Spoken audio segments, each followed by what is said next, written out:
gods he's slain. Go7, Go7, Go7, Go7. Go7, Go7, Go7, Go7.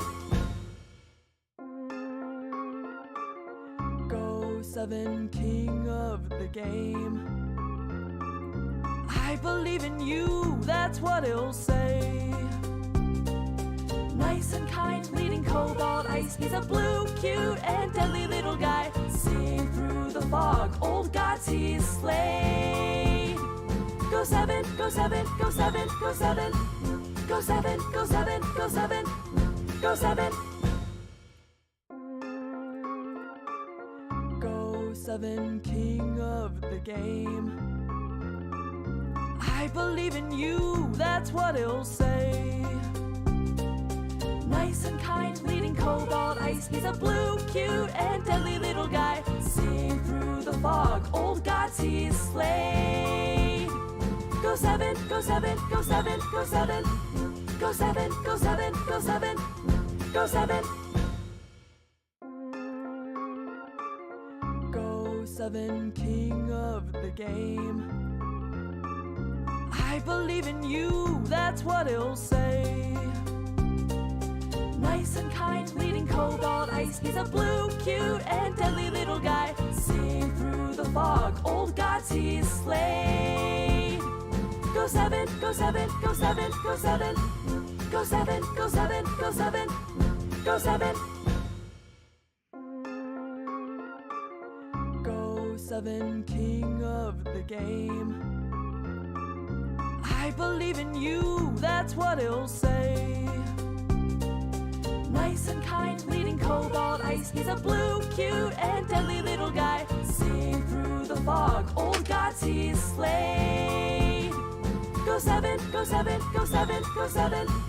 Go7, Go7, Go7, Go7. Hey everybody, let's get the chat back in there. Whoa. This is 3.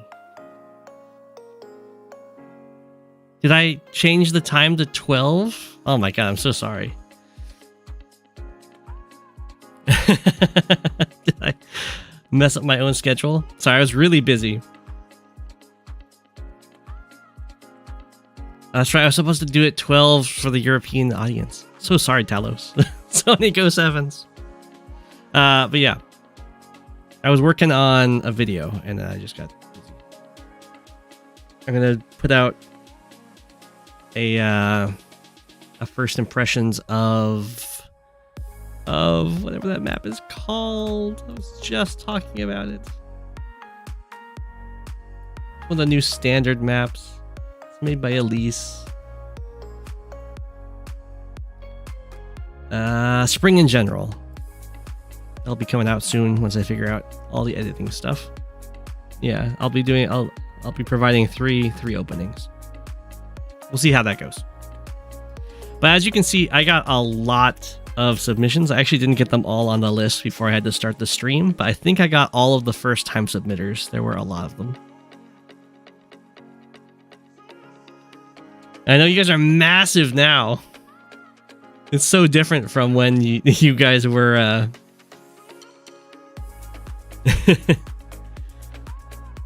on the, I can scroll this down a bit. On the reboot camp day. On the reboot camp, you guys were super tiny, always getting in the way. I did a recon opening, I did an artillery opening, and then I started off with the standard tank opening for what I thought of on my first impressions. Yeah, you guys get to be massive now.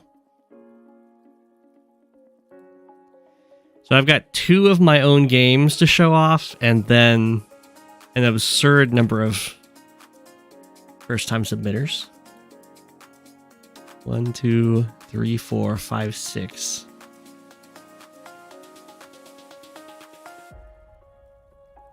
So we'll see if I mean, I'll do my best to make it to the returning submitters, which I also have some more to add onto that list. Sorry about that, guys. My game should be pretty quick here. I know Reboot got launched and Advanced Wars by Web did not get cease and desisted. The reboot grant. Yeah, I know the reboot. I need to get myself one of those. What you call them? Whatchamacallums? Like the outline, the layouts for the stream, so I can just make the game smaller and then fill the other space with chat. This is exactly Shadows Chase You Endlessly rotated 90 degrees with one very small change. There's a bridge in the center rather than road. So get wrecked, Cole.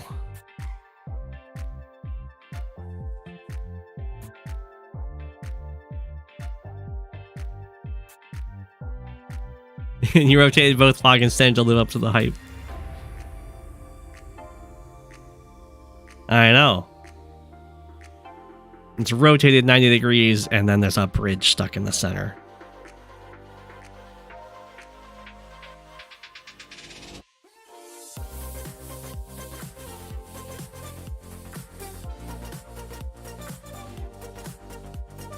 Okay. For some reason... Is it just me or does Kindle look really stretched out?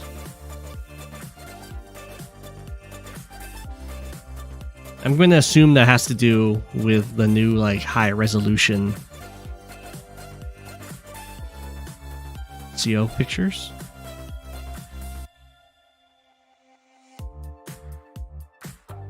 What if they just replaced all the roads with bridges and all the bridges with roads? Make Cole just so sad. It's the hair. You question the ability of wooden bridges to hold heavy tanks? But these are magical wooden bridges. It's fine. Yeah, that's super squished. But that's okay. So yeah, this is round 2 of Quack Cup 2, which is a tag tournament based on that plays on different versions of Shadows Chase You Endlessly with different skins. In this case, the skin is Magvel, which I believe is from Fire Emblem. And this version of Shadows Chase You Endlessly is just the map, the regular map, rotated at 90 degrees, and then the middle tile has been turned into a bridge instead of a road. So normally you're playing left to right, in this you're playing top to bottom. Otherwise, it's just Shadows Chase You Endlessly, which gave me a nice advantage because I've played on that map a few times due to its prevalence in tournaments. And then we also had slightly different tiering. So the first pick was like tier 2 standard COs or something. I'm not quite sure what the tag tiers were, but you could play max. I could play Rachel, and then it was like tier 3-ish. I think tag has its own tier list I haven't looked at, but you couldn't pick Andy in the second slot. You could pick him in the first one. The Bomb Bolt was not allowed in this one.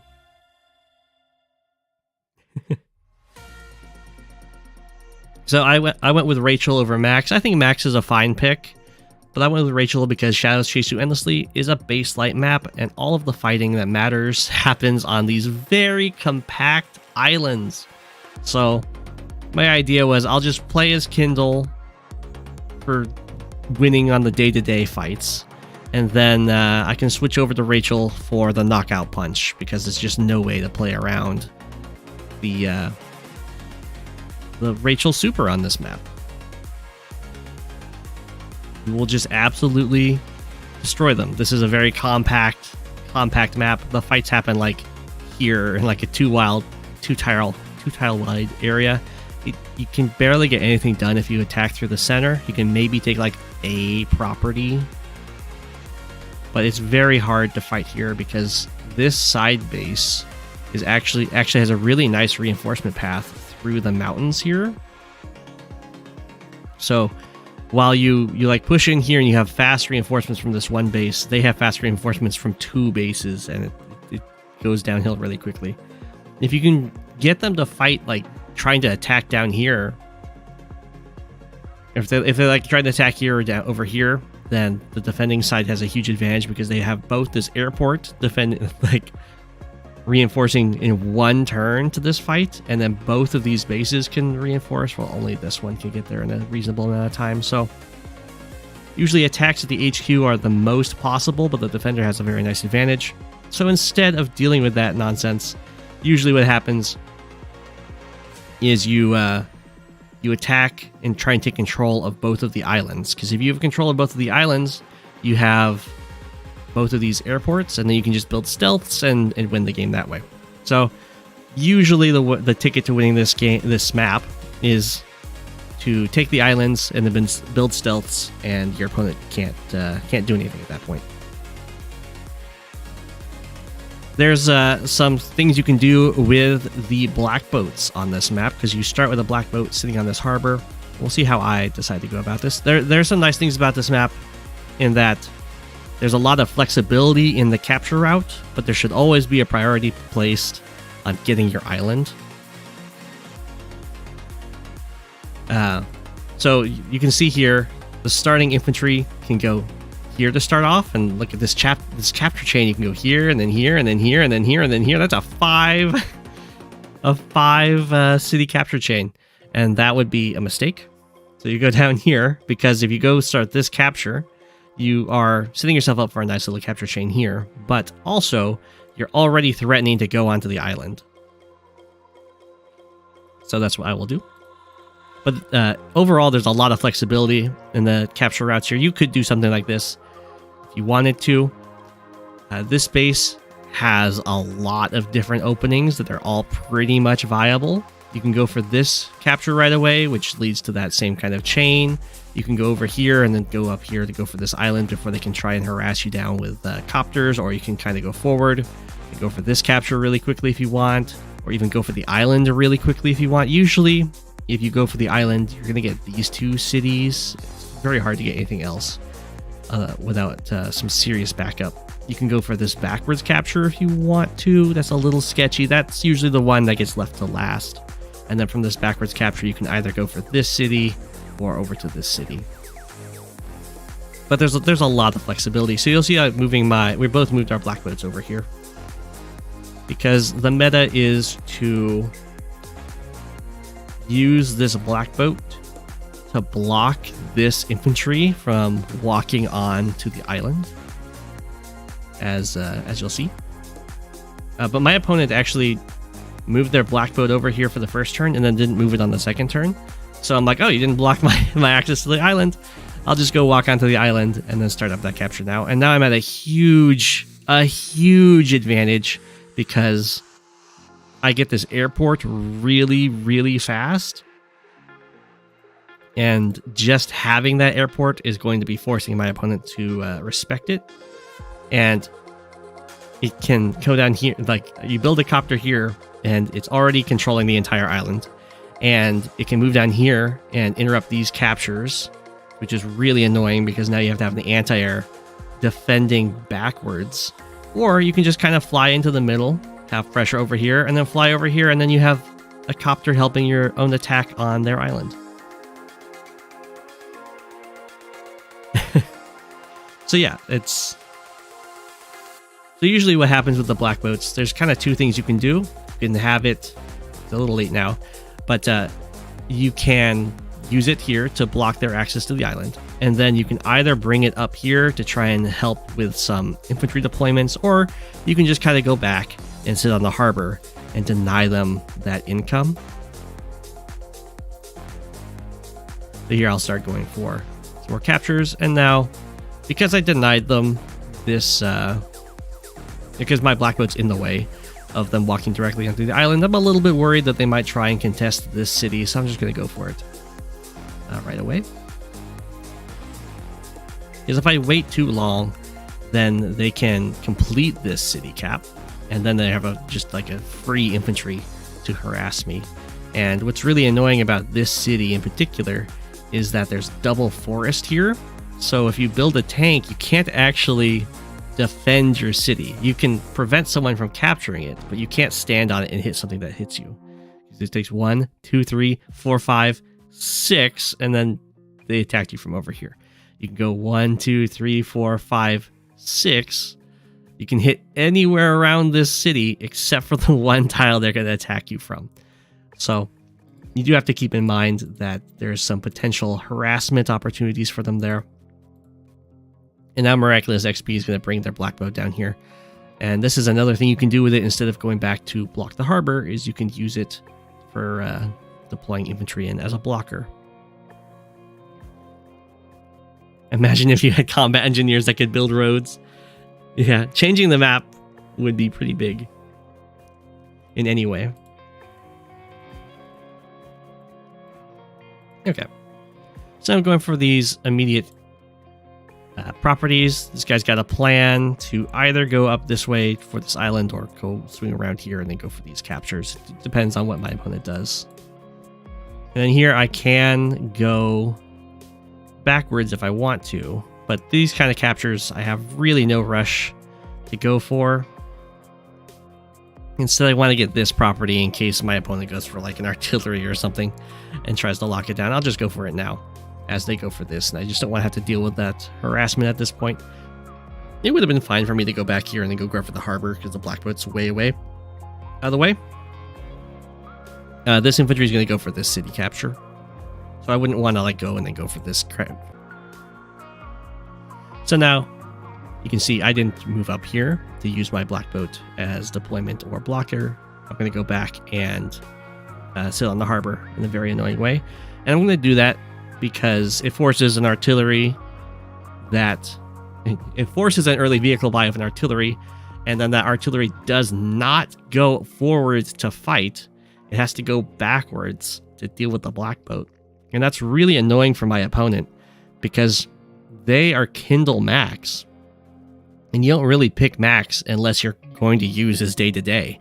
So anytime they're trying to have a fight on the front lines and they're using this artillery to like stop me, if they switch over the max, they can no longer fire unless they get like right up close, and even if then they have less damage. So the max pick is going to make dealing with that black boat really annoying, and it's also going to hurt them because if they're just fighting me Kindle versus Kindle, they're not getting any advantage out of their higher tier CO, which is max, where I'm always going to be getting an advantage because Rachel is still going to be building up the super during any of these fights.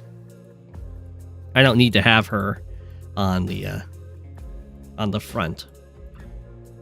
So you can see my opponent has to build an anti-air as the first unit because my airport's already mine. Can already threaten to build copters, and I'll just go for... Oh, I guess it went backwards. Okay, I went backwards for this capture, and then I guess I go for the city. It doesn't really matter. As long as all your infantry have jobs, it doesn't super matter where you end up sending them.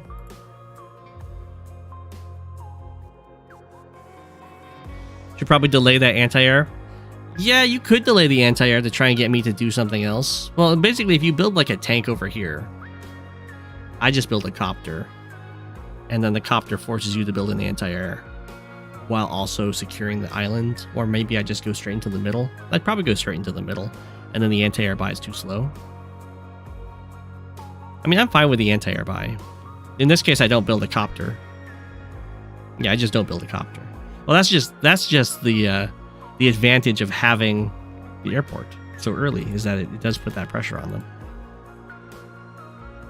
And also why the black boat gets used to block it like it does. And then because I have a tank here, my opponent has to build a tank here. But this is starting to hurt their income because now they don't have enough infantry for all of their capture jobs back here.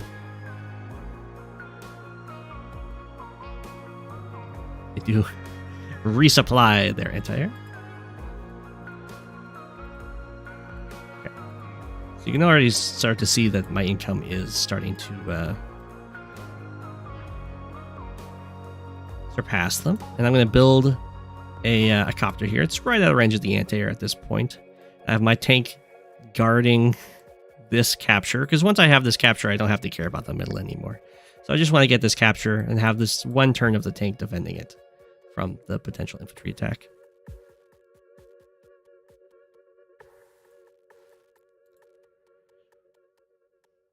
Okay, I think, I think this infantry is going up here, finishing this capture, and then going to go for this one. And I'm going to use these guys offensively.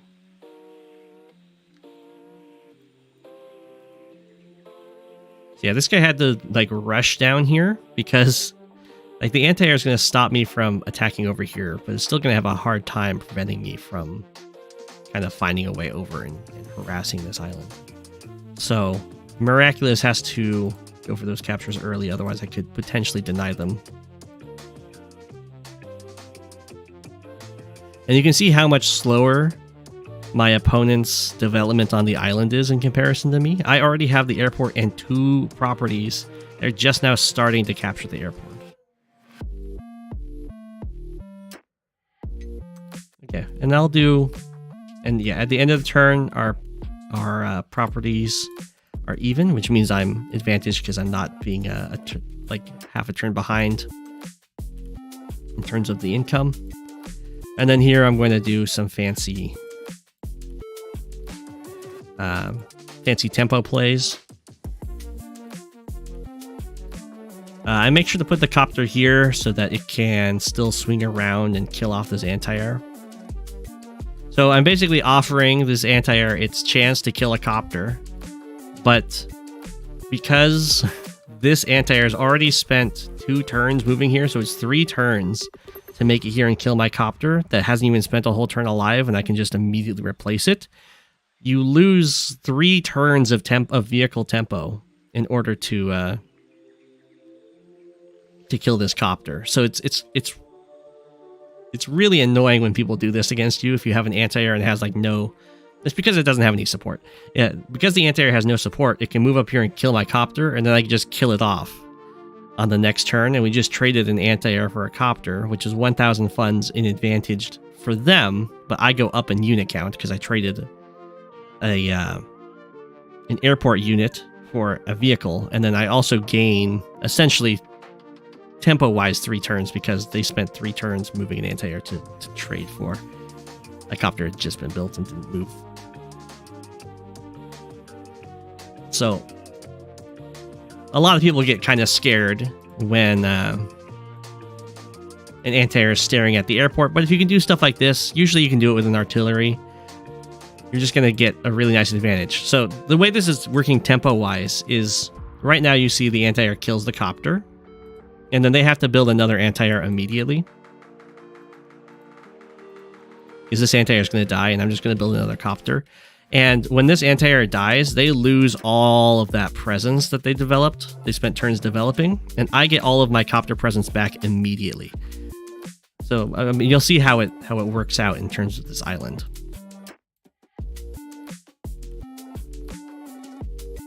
Miraculous can just refuse to trade, and I think you should just refuse to trade. I think you have to just back up with your anti-air, and that sucks. But the trade is so beneficial for me to give up the that copter on the airport because I kill off the only countering unit.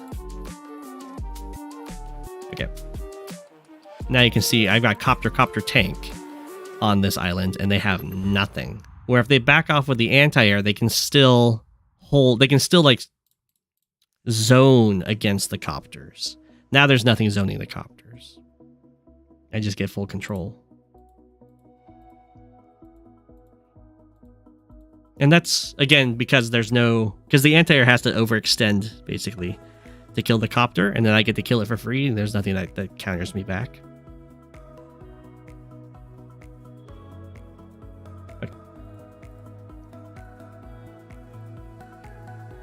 They do get this nice hit on the island there, but they don't have any follow-up. So the infantry does get away and live. And then here's a little bit of a mistake. Well, it's not really a mistake. It's just this tank doesn't... It's like really far forward, but it doesn't... It's not going to be able to actually achieve anything just because it's attacking this direction. I mean, it's safe there. I'm not going to strike it. But at this point, they kind of need more stuff over here. Otherwise, I'm just going to take the whole island. And at this, right here, if I want to, I could do the same kind of thing with the copters. I could just attack and trade out an anti-air for a copter and then build another copter. I don't think I'd do that. Yeah, I think I'm like, well, now I'll just start sending copters over here. And I can just deny that capture and then come down here and threaten these infantry and threaten to stop this capture and just wait for my artillery to get into range before I do any more aggressive maneuvers over here. Okay, so I've got my copter threatening this city with some infantry support and a tank, and I've got my own anti-air to deal with this copter if it comes over here. I've got copter and anti-air to fight copter, potentially 2 copters, so I'm already prepared for that. And you can see how difficult it is to actually go for these cities.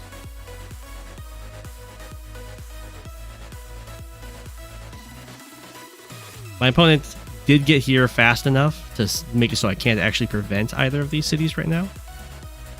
If the game continues on, then this is the kind of thing that I would look towards building a transport copter to threaten. Because I've got the air superiority. And they do fire on my black boat, which is being very annoying and blocking the harbor here. But they do make a little mistake here. They should not move away with this infantry, because that gives me the opportunity to just step off the harbor and no longer be in range of the artillery, which further delays the harbor capture, and it also ties down this artillery even longer.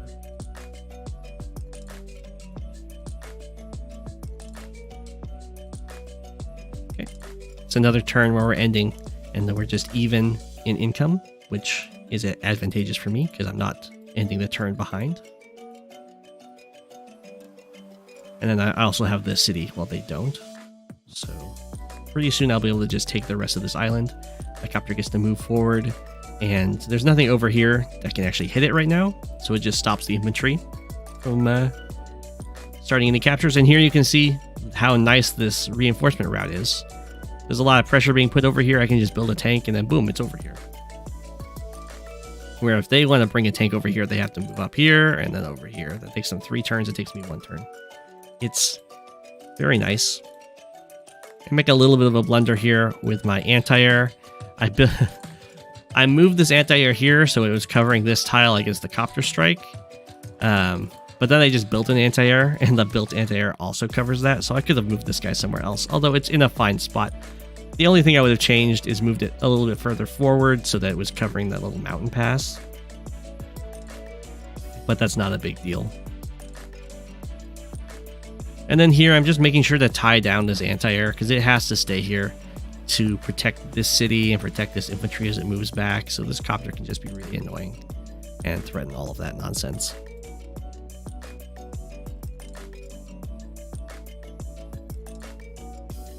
Double protection, I know.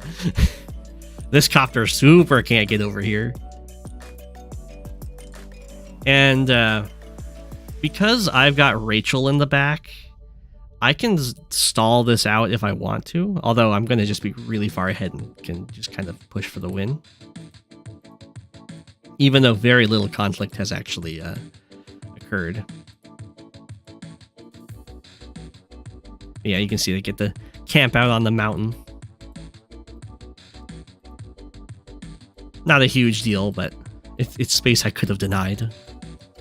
Yeah, this is tag. So for those that don't know, the way that tag works is at the end of each turn, you can choose to swap out which CO is in front, and the CO that's in front is the one whose day-to-day is active, and any charge you get, the one that's in front gets 100% of the charge, and then the person who's in the back gets 50% of what whoever in front gets. So you can see my Kindle has 16,150 charge, and my Rachel has 8,075, exactly half. The CO that's in front can use the powers. So your CO in the back is just essentially slowly generating charge and can be swapped in and have a different day-to-day, and then the turn after they get swapped in, because they get swapped in at the end, you can use their powers. Why is that already not on the city? Oh, this one? That would make sense. I think it wasn't on the city because the city was being captured when they got moved over here.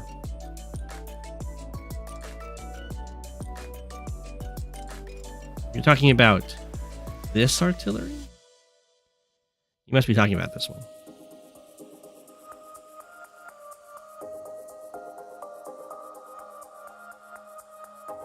It's there's no league.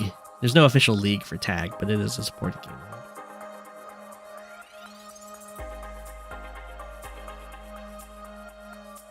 Yeah, well, my opponent can't really swap into max very happily because they have to use this artillery. They could use the copters, but they're using an artillery to try and deal with this black boat. And you can see I just moved my black boat back, so I get another turn of denying this harbor.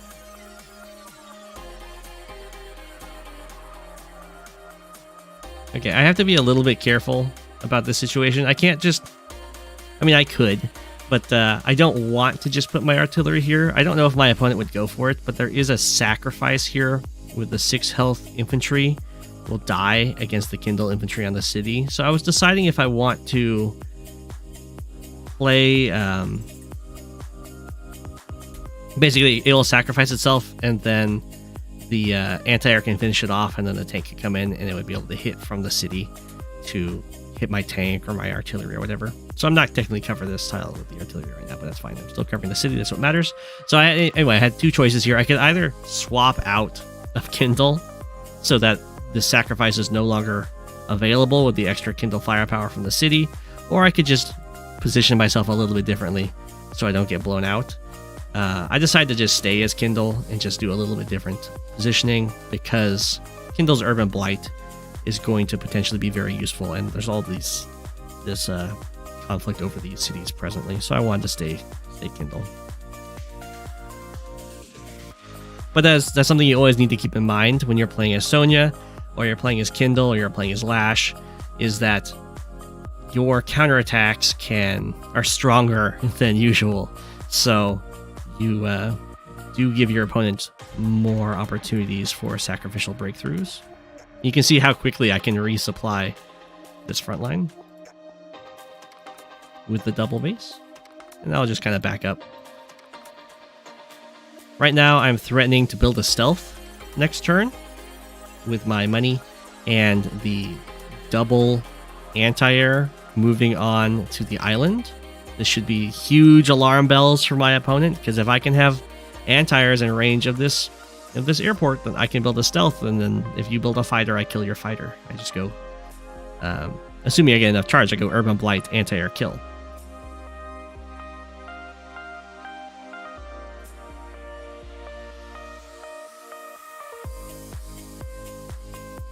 You don't need to sack. I guess you don't. You could go, yeah, you could kill this and then anti-air, 6 health infantry strike, and then tank strike. That's true.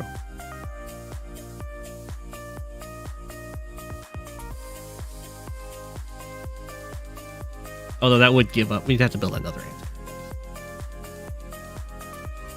So here, very sad. I don't think it was very likely that this would kill. But that's now another potential turn that I'm blocking this harbor. You can see how annoying that is.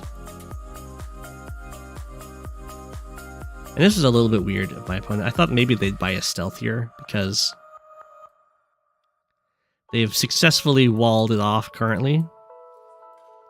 This the anti-air can't reach to kill this infantry. I would be fine if they built a stealth here because I've got more money. I think they build a Neo Tank. They do. They go Neo Tank Artillery. So, yeah. They got triple artillery. Switching over to max is going to be really awkward.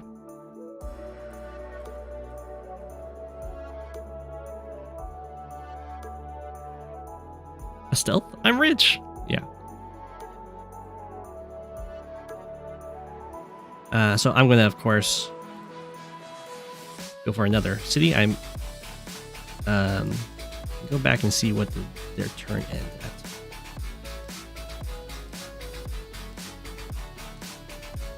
I think they ended their turn at 23k to my 25k. So now the turns are ending and I'm up. Yeah, I'm up 2,000 at the end of their turn in income. So this is very quickly just going to get out of hand. And I get to take these 2 cities on top of that. So because I'm the rich player, I'm going to start forcing out the very expensive units. So I'll build a stealth here. And I get to be really annoying about it too. Because there's a lot of stuff set up over here. And I can kind of force it all to come back onto this island. So that a fighter can get built. While at the same time taking a city behind it.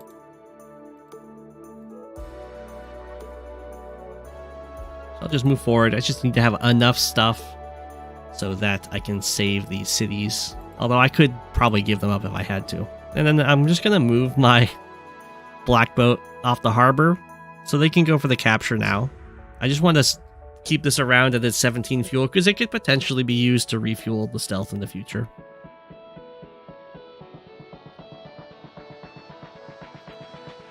And that's the end. They go and start capturing the harbor and then they resign. They would be forced to move onto this island to make enough blockers so they could build a fighter.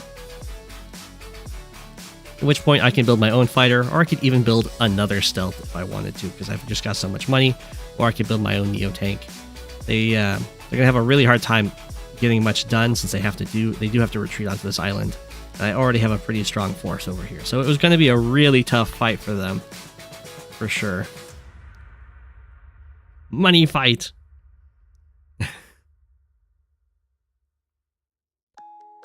A demonstration of why you shouldn't bother shooting the black boat off the harbor. It's okay to shoot the black boat off the harbor, but you do have to be careful about that kind of thing. You do need to make sure you always have an infantry in range of standing on the harbor. Usually you don't want to rush shooting the black boat off the harbor because it is an early vehicle that does nothing for so long.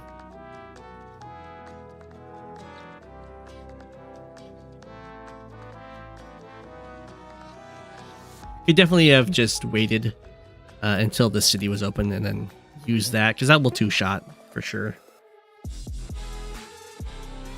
But it's a lot easier said than done. And I think I definitely had an advantage in this situation because I've played this map many times due to JJ64 liking this map. And it was also in rotation for a while there due to JJ. So I've got multiple openings I can pull out.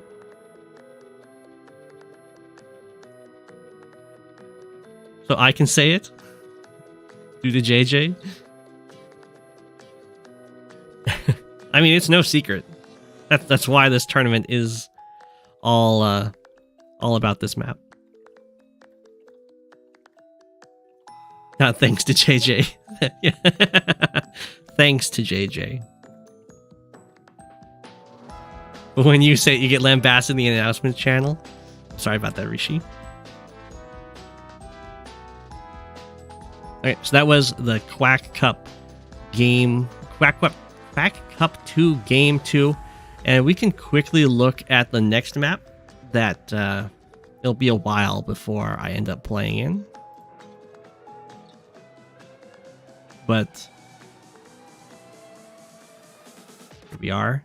Yeah, they haven't even started their second. Well, this first game isn't even over yet, so it'll be a while before I'm playing my game. I'm the only one following it. I can't see it. Oh, wait, I can go absent bands.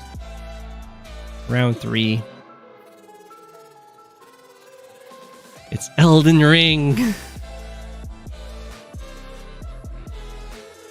It's Limgrave. And this is a slightly different Shadows Chase You Endlessly setup. Even has black boats on HQs, and it's mixed base, and we'll see how this one goes. We've got the tree in the background. Yeah, there's no bridge. So this will be pretty fun to see. Yeah, this one's much more original. It's apparently made by AWBW, one of the legends of Advance Wars map making. Yeah, it doesn't have as much of the Shadows Chase You Endlessly stuff going on, except for the starting black belt on the harbor. It does have the little island set up.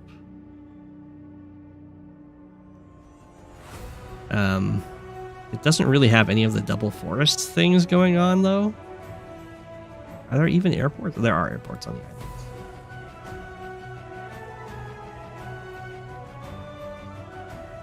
It's definitely not the Shadows Chase You Endlessly that you would expect. Round 4 is the worst one.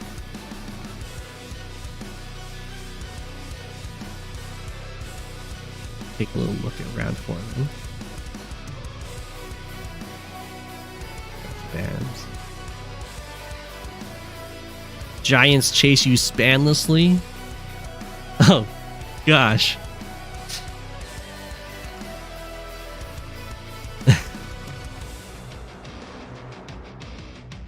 Is this Mario? What is this? This must be Mario. Got little pipe seams. And you have this little bit of Span Island going on down here. Your eyes. Oh, this will be a very fun one to play on for sure. I'm assuming these are mountains. Don't know what these are. Is that just roads? Like where there's road junctions.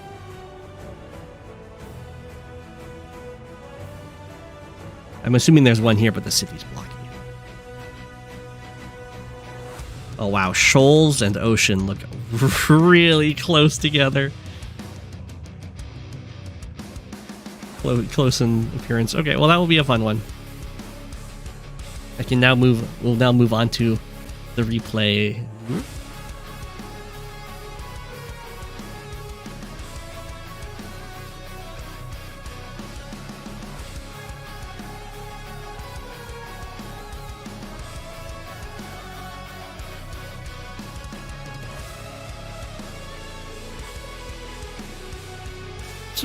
I can't believe no one messaged me about the stream not being up at 12.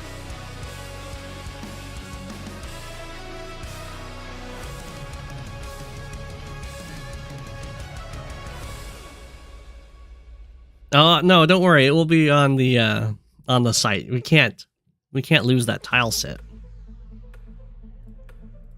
So we have another Go7 game. This is actually against a viewer in Global League. John here, also known as Emerald Dream, I do believe, is a long-time submitter. So we actually ran into each other in my high funds climb. Very slow high funds climb. And this is the map that we showed off a couple streams ago, where it was popped by in a Kindle versus Andy match, and they had like the huge lines of mega tanks, and this map got removed from the Global League rotation because of stalling.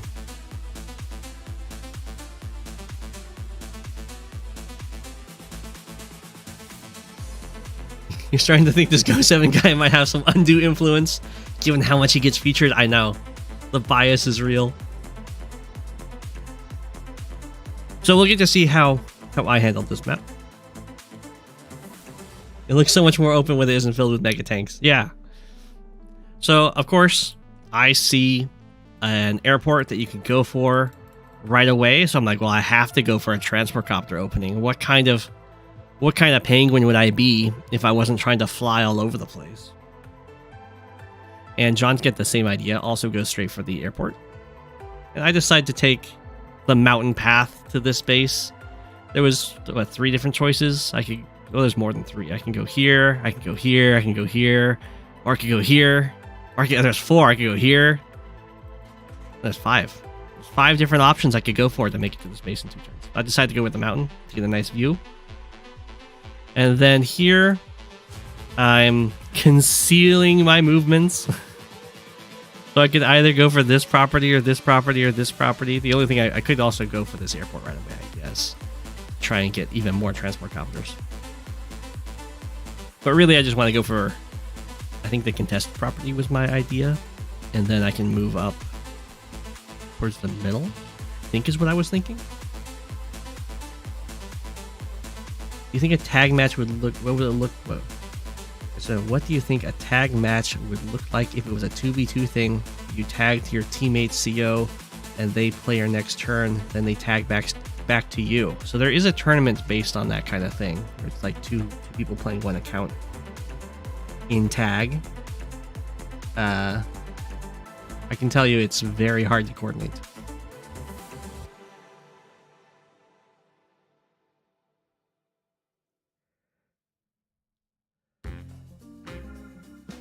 Played Andy versus Storm and won. Congratulations. So the idea I have for going for this airport right away is I want to go 1, 2, 3, 4, 5, 6, drop off here, and then go for this this property right away before this base is up and running to stop me. I don't think I have no dreams of holding this property, but I just wanted to go for it right away.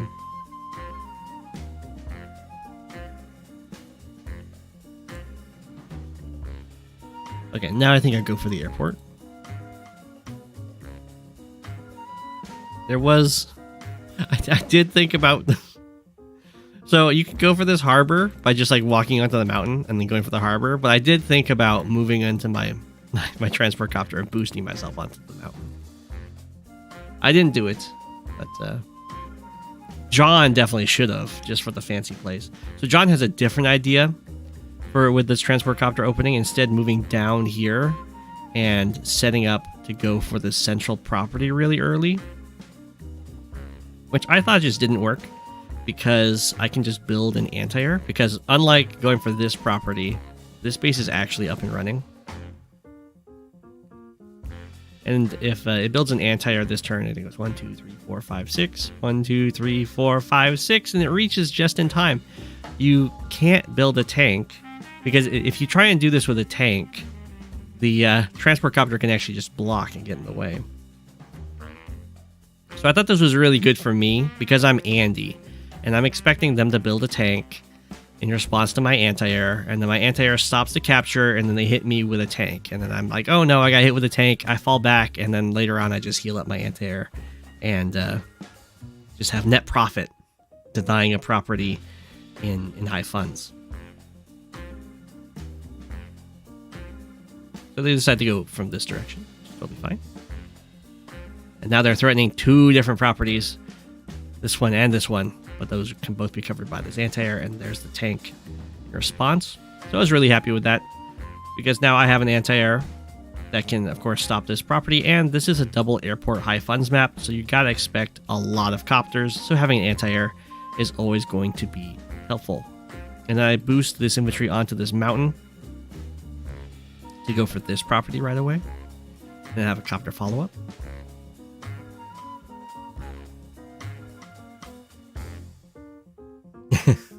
Penguins hate hiking, as we know.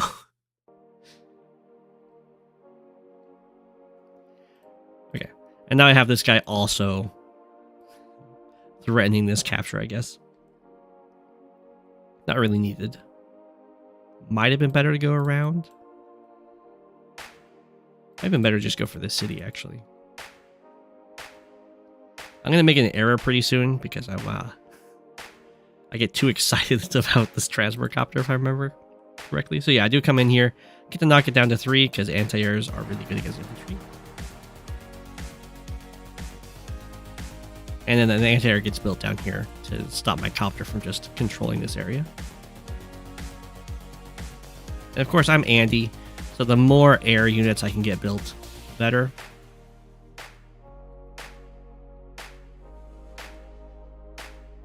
So, I have the triple penguin staring at this copter, so I can go double boost and then transport an infantry.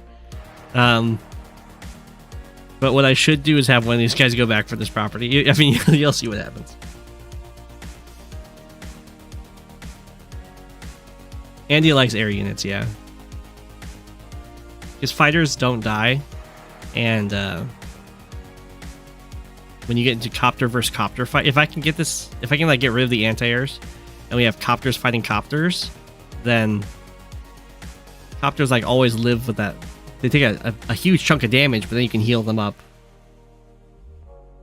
And then fighters also don't die, and they give you a lot of charge. You can heal them all up. Might be worth sacrificing the T-Copter to get the city. Yeah, I did think about that.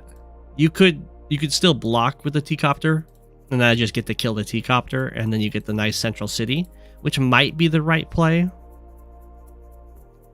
I still give some very nice compensation, because in the case that the T-Copter blocks, the tank doesn't actually get to hit the anti-air.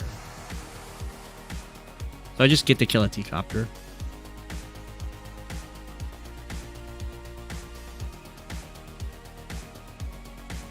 Bombers also don't die in one shot from anti-airs. So it's another unit, well, unless there's buffs going on. So it's another very expensive unit that you get to heal up and give yourself a lot of charge with. If I get knocked down to 4, I do think I repair this up to 6. But this is basically ideal for me. And I get to move my copter up here and threaten this area. I'm definitely going to interrupt this capture. Move back. Boost. No, go back for the city. Boost. It's boost for the lab. I don't even know what I'm boosting for there. Move over here and threaten to go for this city while blocking access to my anti-air.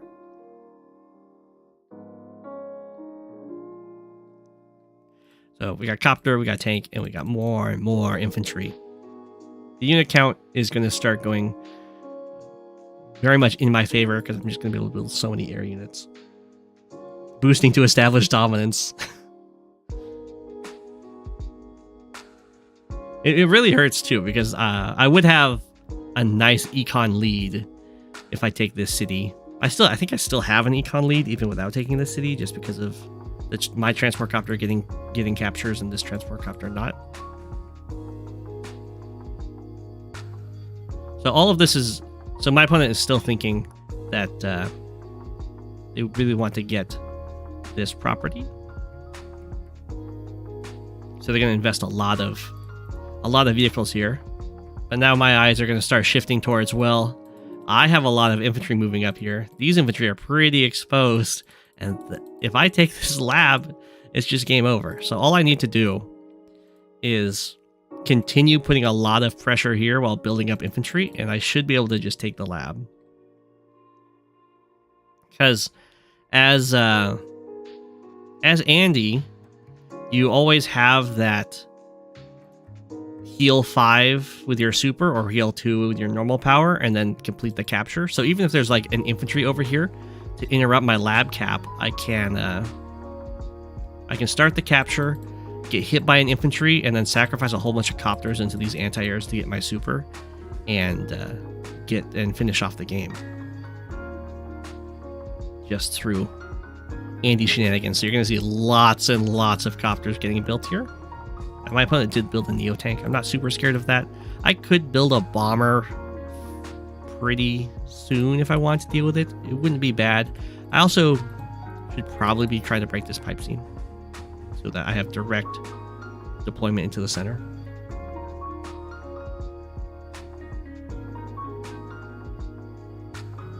Anti-air suffered for nothing. It still denied the property. You can see I'm starting to move over here. There's lots of tanks. I want to try and scare these away with my copter anti-air combination.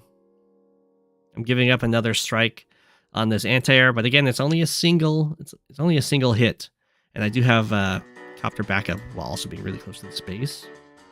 So as long as my units don't die, I'm of course very happy. But instead, John comes down here to stop this capture and then block it. I did see that as a possibility, but I'm very happy if all of the units move down here.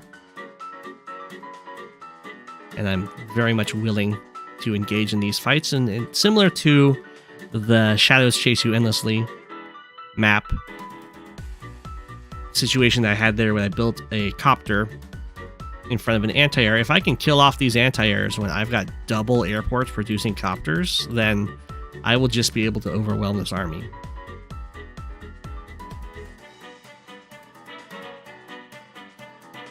So in we'll go and we'll kill off some units. I think there's different ways to go about this. I don't get this roll. It's a 30% chance. It's not a huge deal.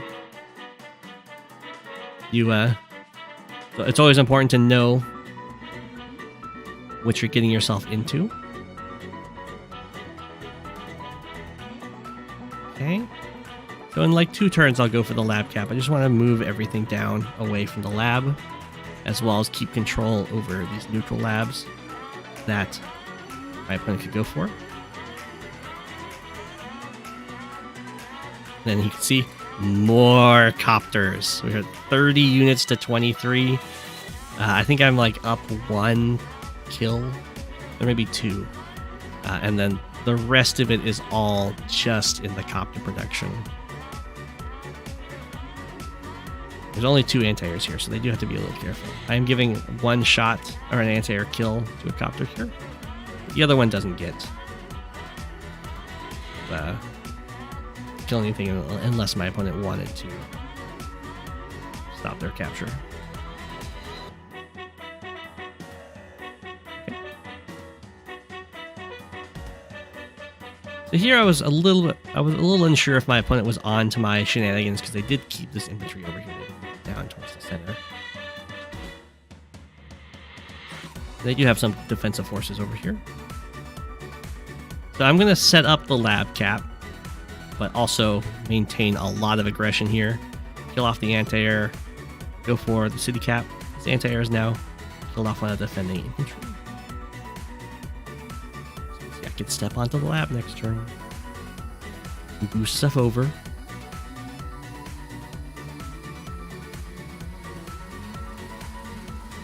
And I'm just gonna attack this, get my opponent's attention, and try and keep my copter count relatively high.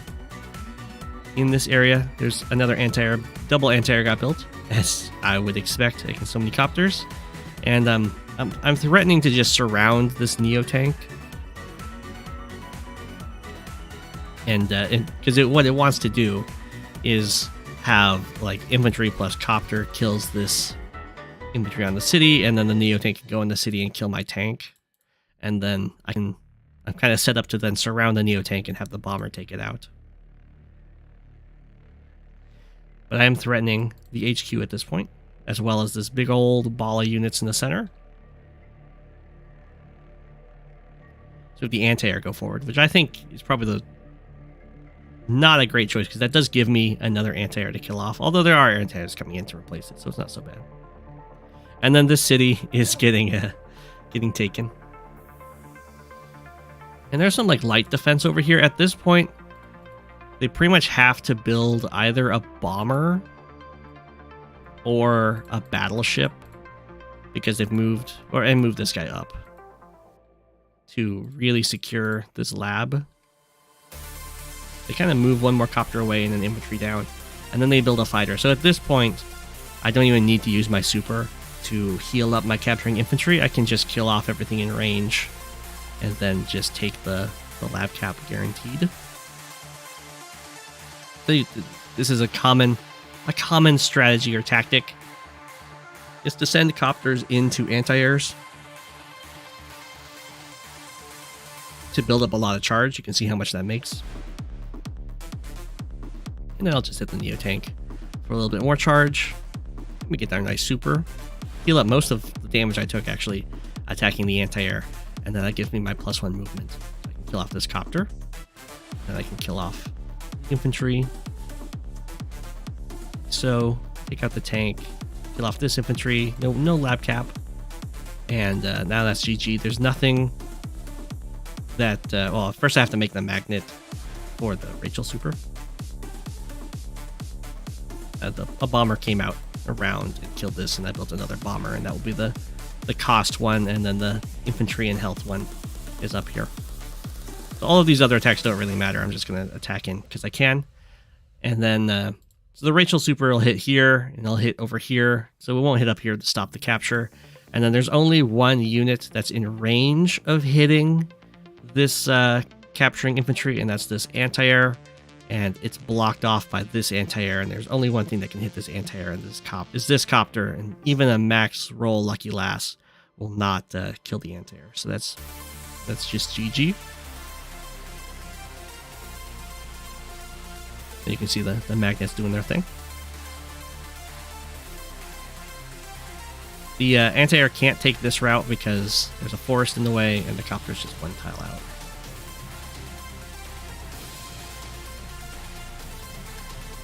Very sad. Yeah, you get lots of kills on my stuff. Rest in peace. Units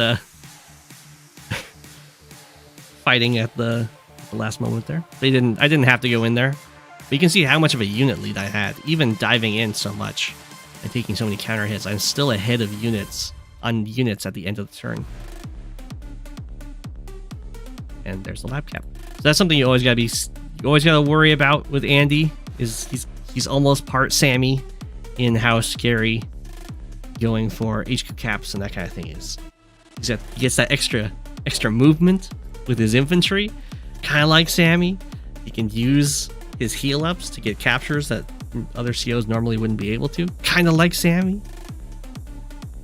But yeah, that was my approach to this map, was to go fast transport copter and to respond to the transport copter moving into the center with an anti-air and just kind of leverage Andy being Andy and the double airport.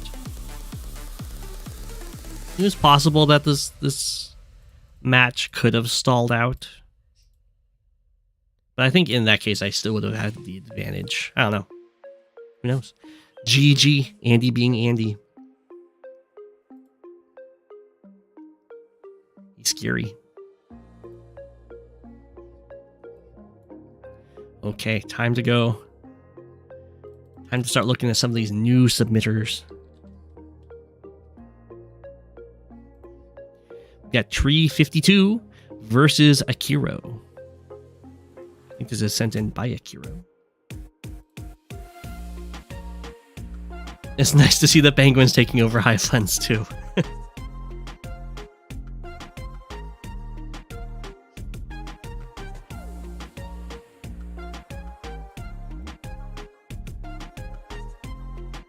There's no escaping. Oh, look, it's my favorite map. The only people that I've beaten on this map are Compby, Raizo,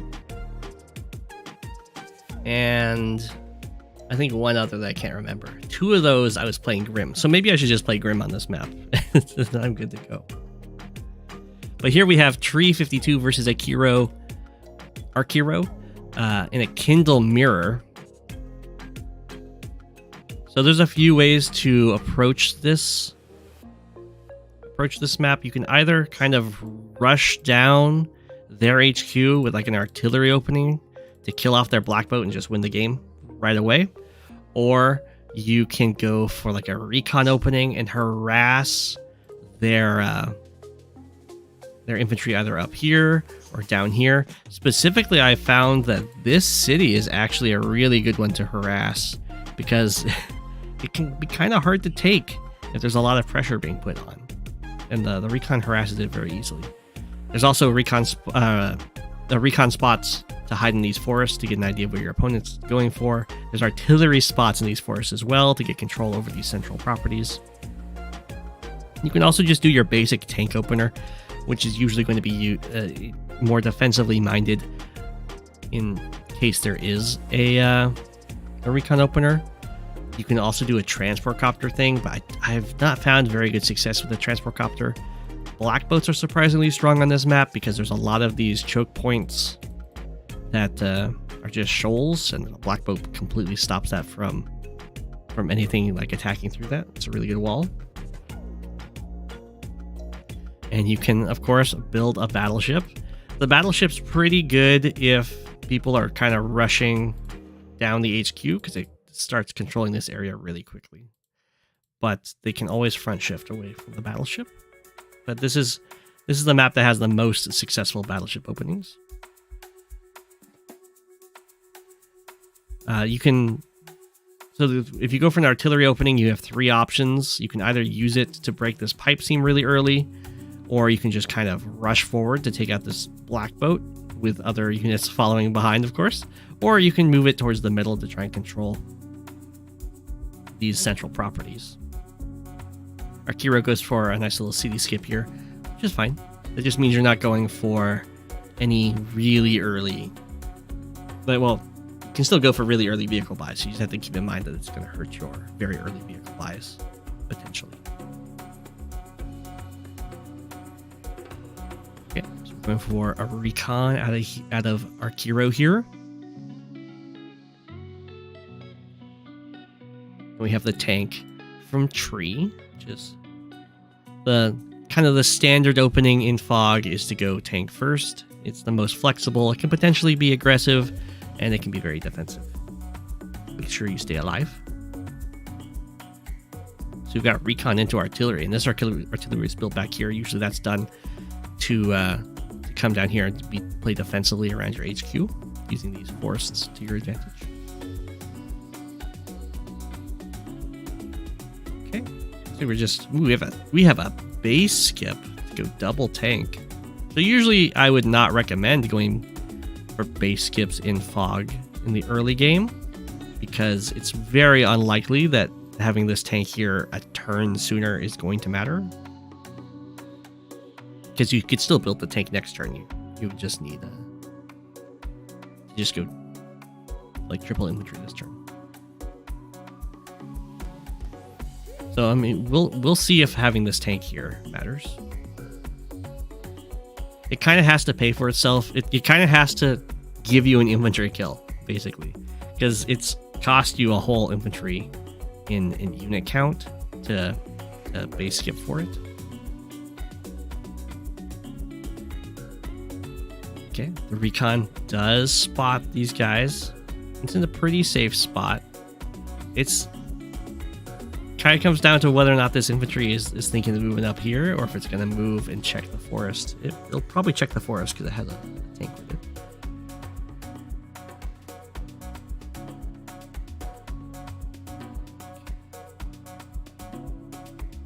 There's only 2 infantry down here for Arkeiro.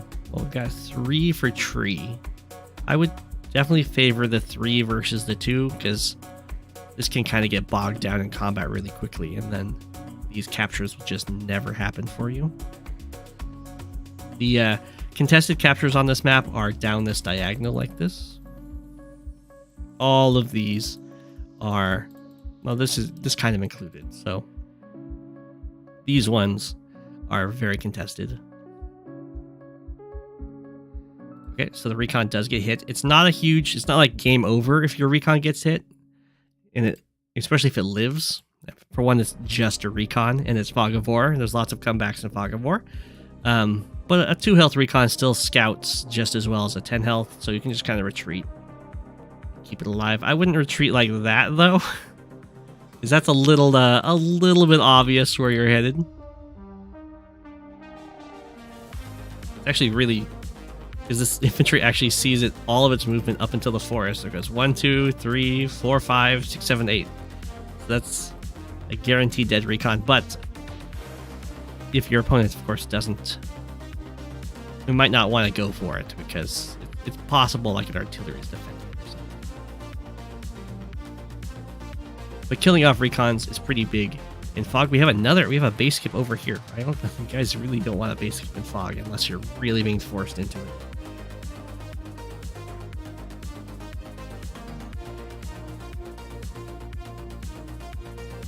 Forward infantry gets picked off. Rest in peace.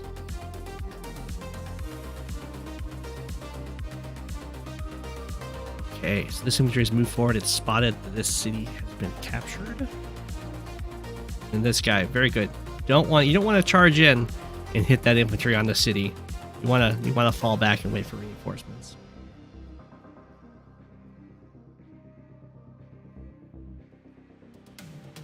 If they don't check the replay, then you can get away with that kind of thing. In this case, Tree found a much safer attack, so went for that instead. Okay, so there is a very slim pathway through the center for front switches, which is another way that this map can play out. Is you can try and pressure one place and then front switch through the middle if you have control over that, and hit the other side. Make it really annoying for your opponent to try and chase you. And in this situation, that's more what Arkeiro has available to them, because they're kind of starting to put pressure on the HQ. These units are way up here in this corner trying to defend, and then you can kind of front switch away from them, potentially attack an army over here. These captures, for instance.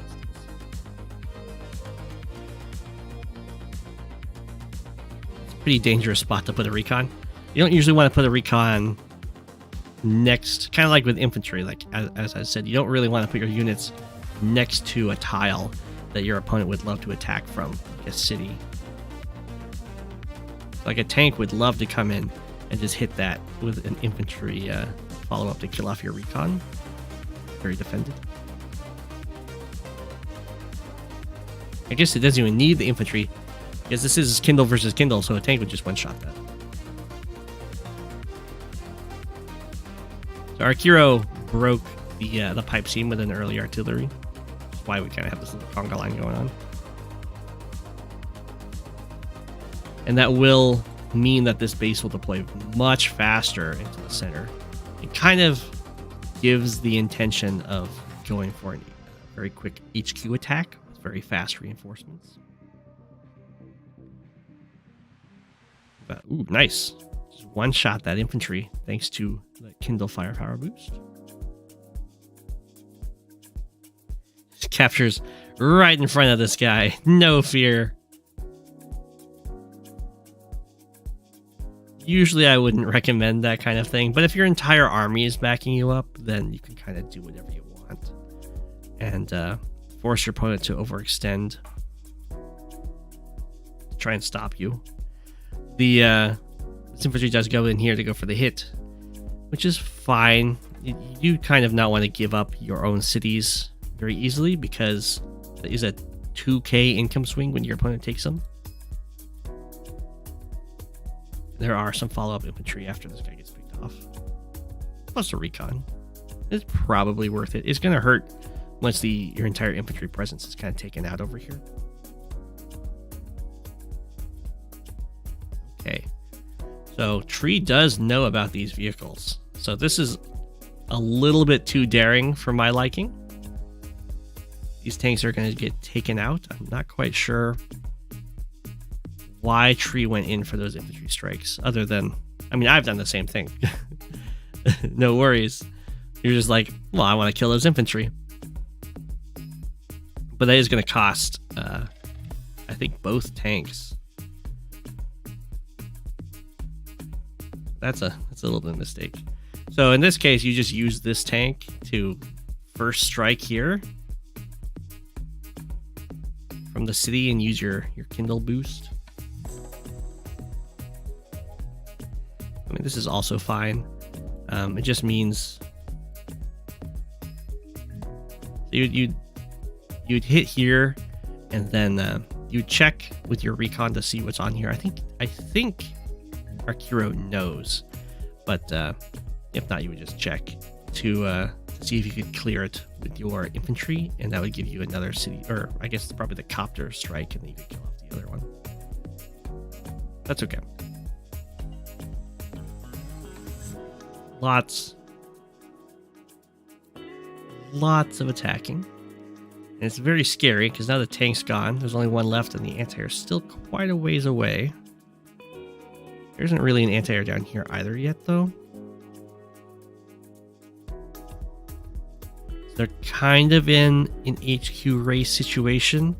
but Arkeiro's in the better spot because there is a artillery that's one turn away from setting up to start launching shells on that blackboat on the HQ.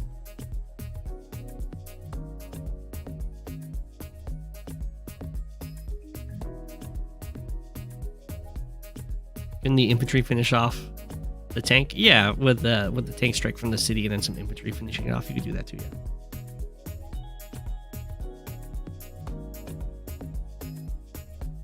Okay, very daring. So usually you don't want to charge forward with your infantry against kind of a very aggressive front, unless you have a good idea of how many infantry they have and that you're able to like kill off most or all of them to stop a front to stop an attack from actually achieving anything. In this case, there's still plenty of infantry with this, so it's going to get really hard to defend once all of your infantry are gone. You kind of need those guys to fight the other person's infantry without exposing your vehicles when in safe places. So in this case, these infantry just get to be taken out. There's nothing really following them up. The anti-air coming up, yeah. Gotta be very defensive. See, this is the kind of thing you want to do with your infantry. It's nice and safe. I would probably just let this capture go, because I'm kind of going for a game-ending push, but there isn't really that much knowledge about what's going on with Tree, other than that there's like nothing over here, so the army's probably down here. That's a common greedy play, but don't worry, I've done greedier. I also regret them every time. So we have an Urban Blight from Tree. I'm not quite sure why. It might be just to hit the black boat. Try and go for a really fast kill using battle copters. Should probably use the tank up here. The tank doesn't really have any other job, so it just goes up here and kills this anti-air. And then the copters, I assume, want to go beat up the black boat. Set that up for an HQ cap. Got trapped on the infantry. Very unfortunate.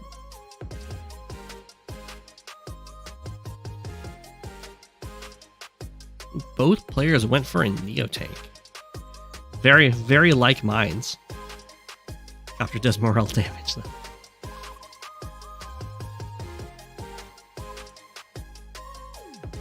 Right, down goes Copter.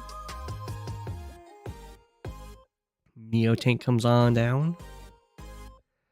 And then we have Strike to kill the infantry. One hit on the black boat. Another hit reveals this tank, which then gets taken out. So this is looking very, very scary for Tree. I would probably take my full health infantry and just start charging towards this HQ, because it's going to fall very quickly. In fact, this guy probably shouldn't even be on the city. He should just be on the HQ. Because you could kill this next turn with Urban Blight. And just attack. You might not even need Urban Blight. So it's a little bit of a misplay to have this guy here rather than ready to start taking that HQ. Tanks zoom in here. You can start to have a little bit of a front switch going on. Besides that, this HQ cap is just not happening for Tree, and instead is going to come and try to defend their own HQ, which is so far looking pretty doable because this infantry isn't actually in range of taking the HQ. So Arkeiro is actually behind by quite a bit unit count wise. High society.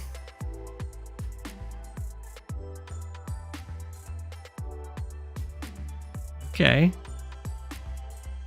Let's kill off that infantry.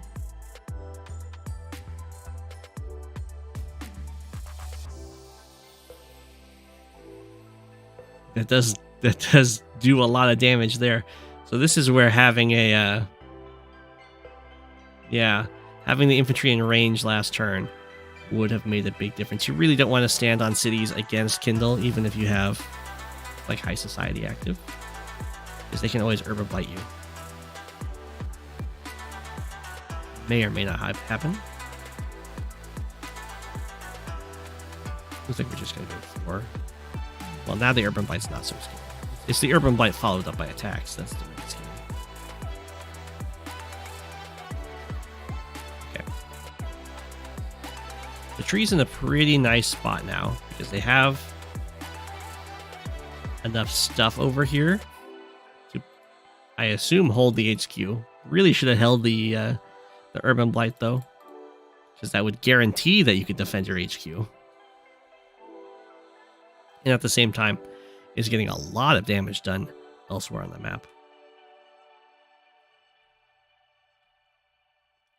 Does start the HQ cap. So, what you do is, as Arkeiro here, is you would have to have your copter stand here to be super annoying, because that stops the Neo-Tank from ever making it through.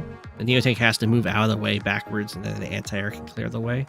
And that means you don't have this huge wall breaker. And then you just have to also somehow deal with all these tanks, which I don't think is possible. But that would be the kind of idea to go for.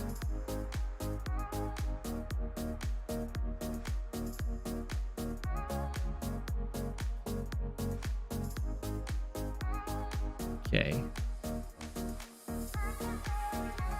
Looks like Arkeiro is just a little, just a tad all in over here. Yeah, the Neo-Tank can come up, smack it, then everything else just kind of gets taken out.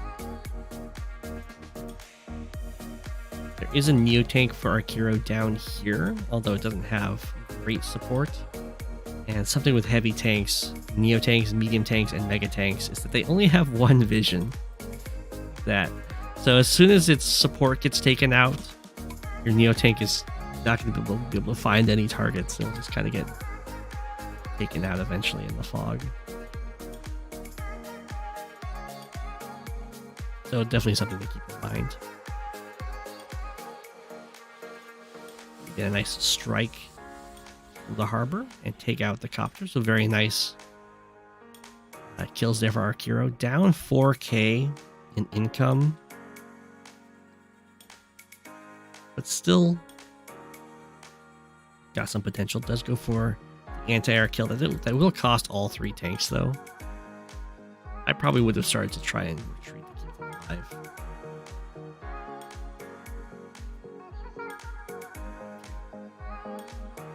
I mean, the Urban Blight does hit a lot of stuff.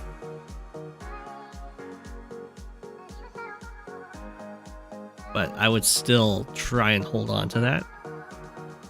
We have a double Neo-Tank buy. Some base skips. So tree is down to 7 infantry. At this point, you need to start building a lot of infantry to make back that unit count. Otherwise, the game can kind of stall forever as you just have vehicles staring each other down, and they can't really start a fight very convincingly. Oh, you think tree might have forgotten to build.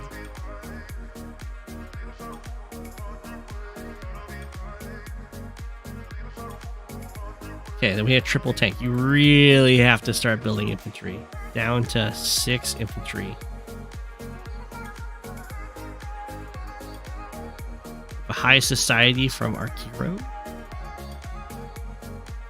Gonna kill off the tank.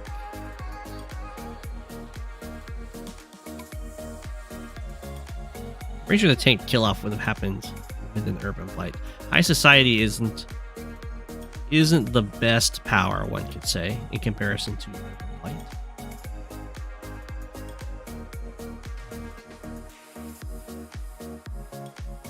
Just because it does scale with the number of cities you have. It's like 3% more attack power per city, specifically cities. And it gives you a lot of an absurd amount of extra damage when you attack from a city. But Urban Blight already does that, while also doing the 3 health and costing less. There we go. Yeah, okay. Tree gets APC, double infantry. Instead of APC, I would go transport copter and triple infantry. But that is basically what you have to do. Tree is ahead by 5k income right now, which is a lot. There goes 1 infantry. Scouts the Neo Tank. Strikes the Neo Tank. Unfortunately, has to strike it from or next to a city. Ooh, and isn't able to. Isn't quite able to clear that. We have a bomber built. I like it. And there's more infantry. It's very interesting in these games where the early game is like a lot of infantry built, and then the mid game is a lot of vehicles, and then the late game is like, I gotta get the infantry back. It's all full circle. Down goes the Neo Tank. It's very sad. Dang, that was a huge hit. Okay, we got the APC set up to pick up this guy, I guess. Neo Tank and double tank, able to finish off that that copter thanks to Urban Blight Neo Tank from the comm tower.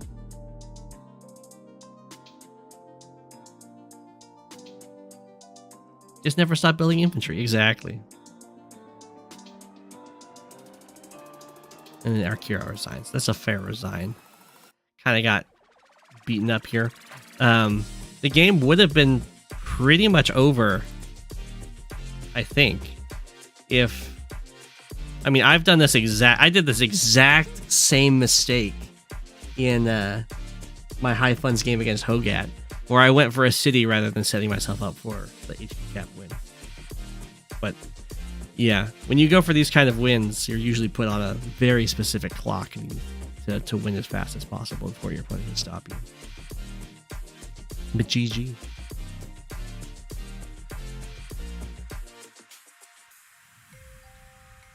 Okay, next we have Sif versus Raahka. I didn't have enough time to give Raahka the correct sort of A's in the description. Sorry about that, Raahka.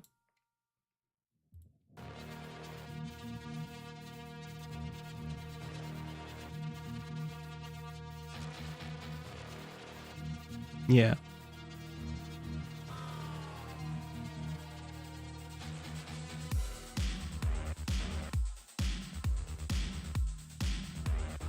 So,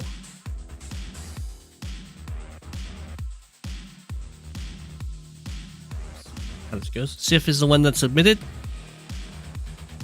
This is their first submission. They get to be couple dice. I guess it doesn't really matter which way they're facing in this. Left, right, okay.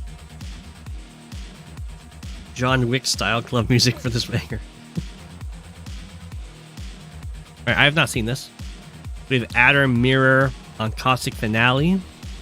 We'll see if they go for the established artillery in the corner meta approach. Sif decided to go for very windy routes for the bases. So did Raahka. Both of them, no respect for crossing the river. That's the proper way to get to it. You suck at this map? So there's a super meta opening with city skip here, walk to here to go for the corner city right away, and then you have a follow-up artillery. The artillery is so strong in this very bridge and river heavy area.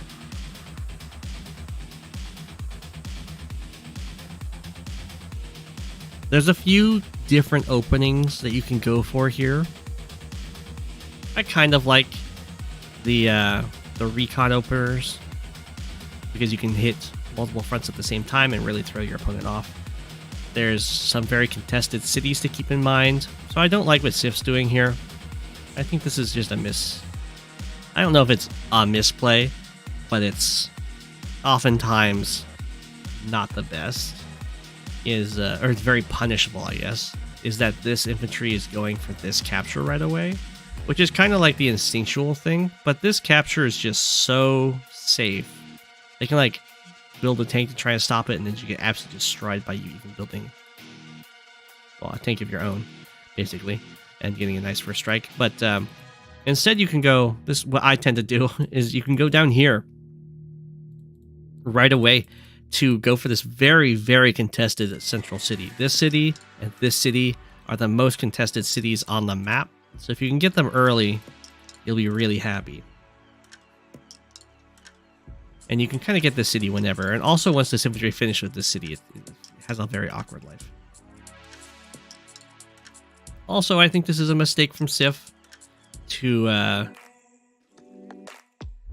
move down here with this infantry rather than try and get these two properties. Well, I guess the mistake was really going for this city first rather than going for this city and then this city. You can kind of give up any idea of ever getting the corner city, but if you can rush this city, that's somewhat holdable even against the artillery pressure. So I guess if you haven't gone for that, then this does make more sense. They do both go for the artillery opening, but neither of them actually did the city skip. The city skip is really strong. Because after the city skip, you kind of complete this city and this city at the same time, and you're just set up to take this city from them. Or either set up or prevent it. In this case, Raahka got it, so you would be trying to take it from them. It's very easy to prevent with both of these infantry and then artillery. It's harder to take it, of course. So Raahka is going to respond to Sif not trying to contest the corner by just using the artillery elsewhere. In particular, was trying to deny this potential capture, which I don't think is something you really have to worry about. If this infantry goes and takes the city, I would just let them take the city, and then you can build a tank and kill their infantry and take it back. There's no way they're going to be able to hold that against you.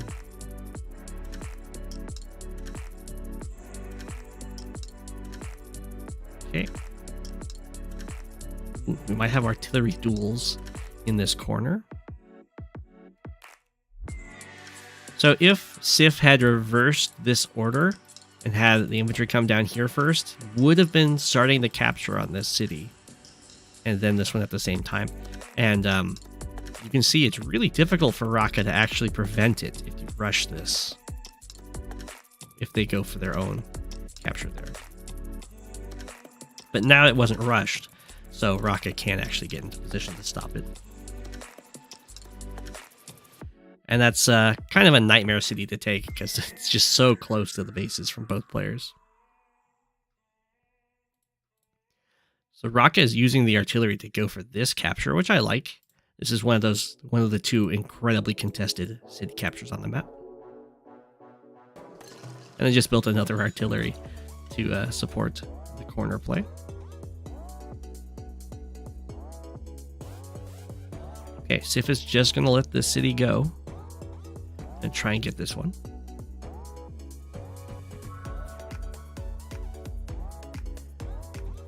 Decides to send the artillery down here to try and support. It does give up. I thought the idea was to use it with to counter the corner artillery, but it's not as well positioned to defend the city as it does get positioned to prevent the city capture.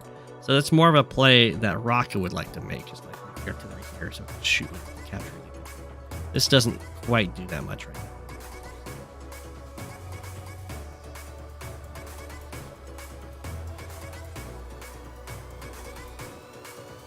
If y'all like the Shadows Chase You Endlessly remix tourney, wait until you see the Caustic Finale remix tourney. I've already provided you one map. I made Caustic Beginning. And a gorgeous map it is.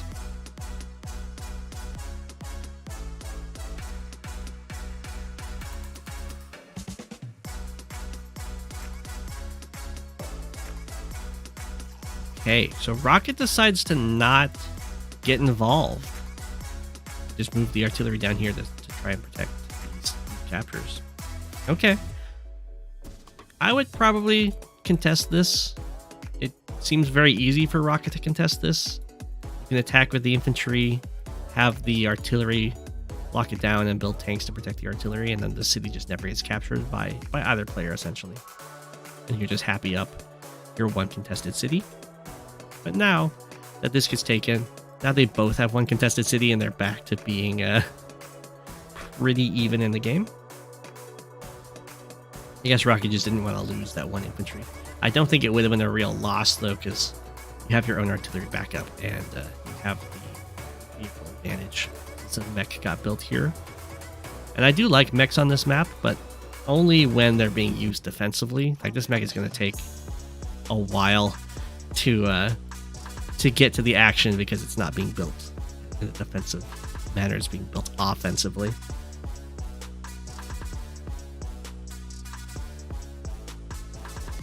Although I won't harp on it too much. But yeah, lots of artillery. I think at this stage, both players are probably thinking, why on earth did I go Adder?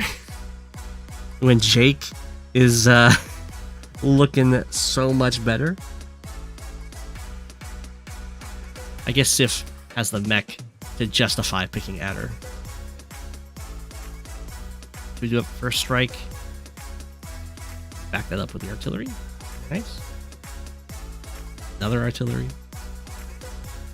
To make the mech super sad. It can only move backwards. I guess it can move this way. This front, which is probably where it wants to go anyway.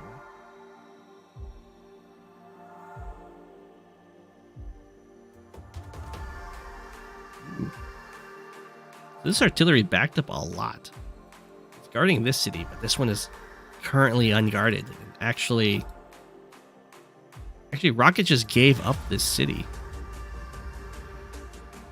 for free. I'm not quite sure why.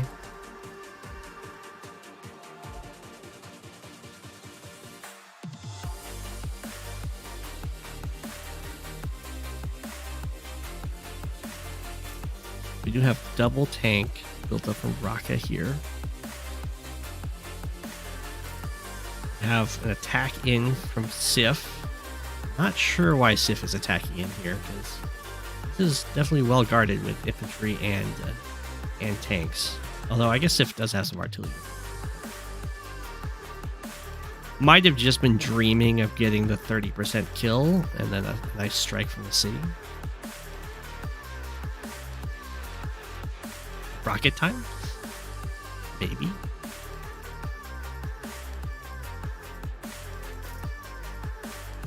One, two, three, 4, 5, 6. Oh, the tanks can't make it. Don't think the infantry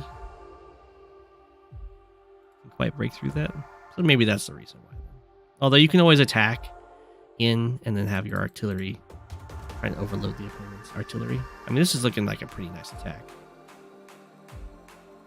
This city is super getting captured. It's got 2 infantry in the way. Okay. So Raahka's got these double tanks, and we'll see what they do. I really like that Sif is kind of just accepting, like, this city's going to go. I just can't deal with these artillery in the corners. And I'll just find, like, another avenue.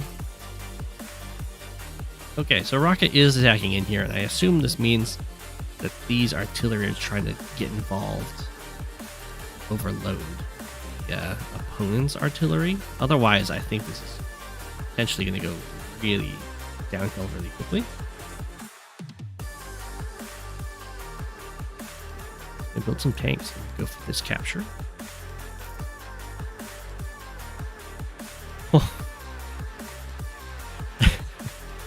I like it. It's so aggressive, but it's the double artillery lock on the base. That's very cute. Infantry can kind of beat up on artillery. They could potentially knock this down to like 6, I think, if they super roll well. What you gonna do about it? Yeah. I'm locking your base. 1, 2, 3, 4, 5, 6, 7, 8. It would take an adder super to reach. Rockets would have prevented that.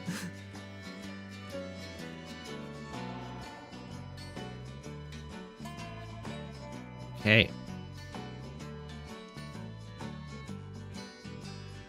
Yeah, the infantry do attack here. They do knock it down to 6. Oh, they just hit the infantry instead. Okay. Prevent that capture. Sure. Come in, hit the infantry, hit the tank. Lots of backup over here. Fall back. So Sif's getting some nice compensation for sure. Just builds an infantry over here. There isn't a way to get a base lock that I can see. So you can use both artillery to clear the infantry. Not much else. We'll see how much money Sif. Okay. So Sif decides to go double tank here. Could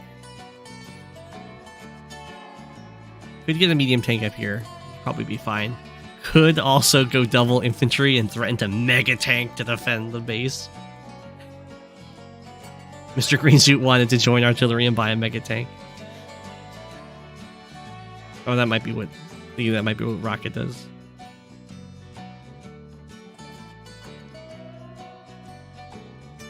Okay, we have the side slip.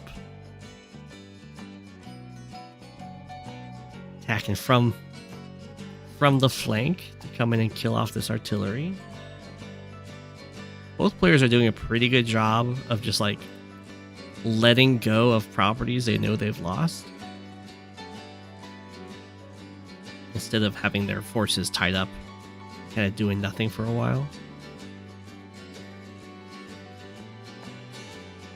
So this is all part of also why I was thinking you just don't build tanks down here, is that the fighting's not happening down here, so you really want to invest the money up here, which does make the double artillery lock even better because it's making Sif not want to spend big bucks from this base. So yeah, like you can see here, Raahka even base skips over here, and that's totally fine because there's just nothing over here, and if you can win on where the contention is happening, then you'll just win the game. We do have a nice mech strike. We have now a side slip from Sif after those moves. These tanks do come up to reinforce. That's just slower.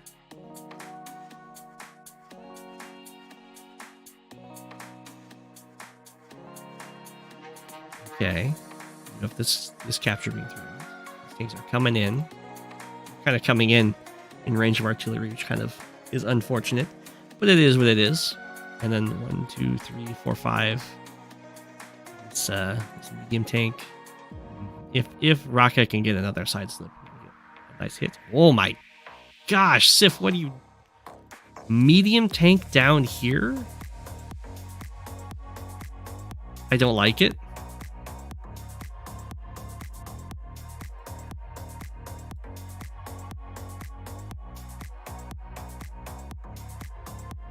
That's a very gutsy medium tank buy.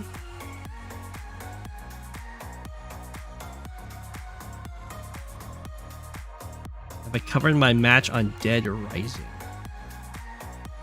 My tourney match on Dead Rising? I don't know. I don't remember what map Dead Rising is.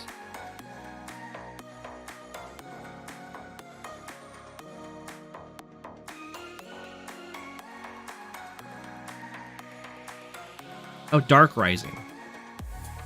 Yeah, I did cover that. Yeah, Sif, a madman building. I was just talking about how it's so much slower to build down here, and then builds a slow unit down here. I have no idea what this is going to end up accomplishing.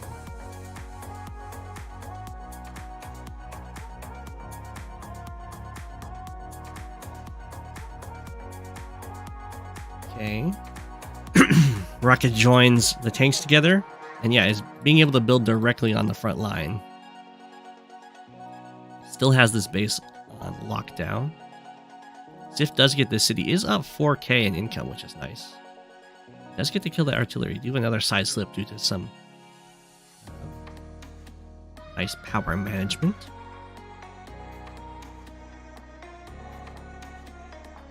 Really wanted to kill off that infantry, it still survives. Okay, nice attack through here. The reinforcing tanks have definitely proven themselves valuable for Sif. I cannot argue with that. Decides to send the infantry up here to go for this capture, put some pressure on Raahka to actually build something over here. Could also have gone this direction to start threatening this comm tower now that the infantry is kind of taken care of. Okay, now Sif builds a medium tank. Imagine if this infantry was a medium tank and then this was an infantry. You'd have 2 medium tanks up here and stuff. 1, 2, 3, 4, 5, 6. You even get a nice medium tank first strike. Well, not that Raahka would have moved their medium tank there instead.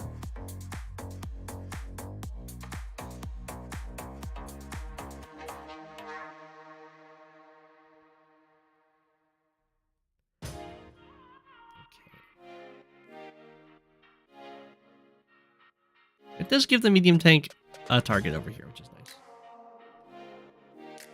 Whoa. So Raahka's going to stand there to stop the medium tank from moving. And it's going to go for an HQ cap. Sadly has to do it with a 9 health infantry.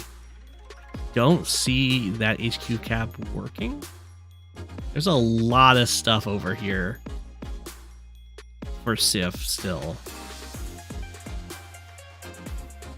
That's going to take 3 turns at best.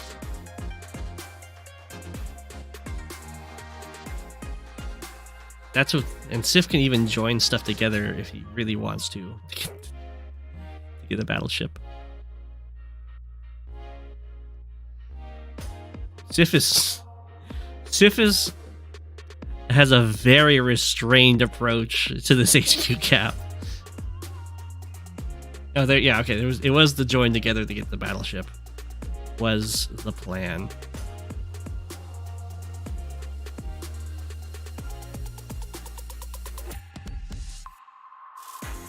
And then Raahka just resigns. Yeah. I think Raahka was still in that until the all-in on the slow HQ cap. I think the slow HQ cap was a really poor choice, as I'm sure Raahka would agree, having seen Sif's turn.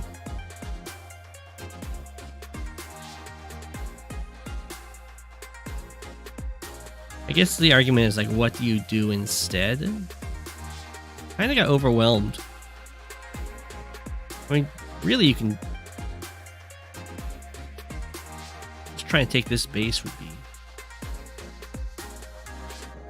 I guess all of the stuff is injured, so you just can't do it.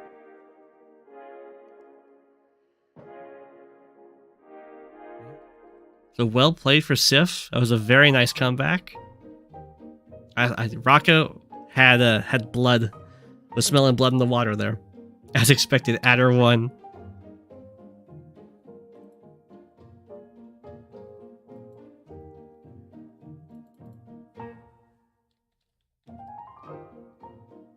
Yeah, usually when you go for HQ caps, it has to be a full health infantry, unless they're like really far away, because every turn matters so much with those kind of things.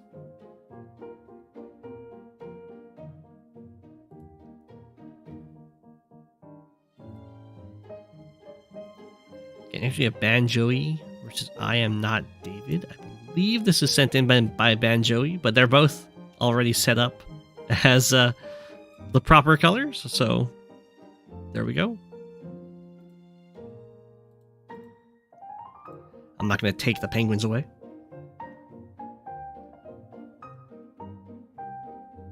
And this map is called Qubits, which I'm going to assume it's called because of the 3D cubes it's got going on here. I don't see any geometrical thing going on in these corners, but yeah, there's a 3D cube here, and a 3D cube here. If you can see, here's the base, and here's one of the fronts, and then the top, and the sides. You get it. Different ways to look at it. Very 3D, yeah. I don't know if this is a Global League game. I can check real quick, actually. No, this is...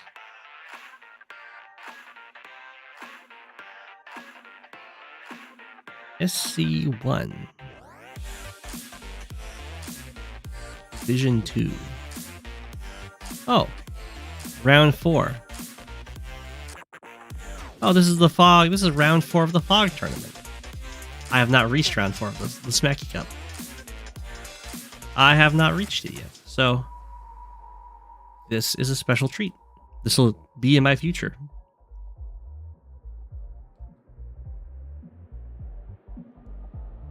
How good is Eagle on Baselight? I think Eagle's fine on Baselight, assuming you've got airport.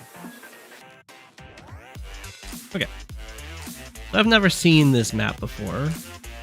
Looks like we're definitely set up to go to get this capture on the reset. I did not know this. Is it true that black boats on mountains get extra vision?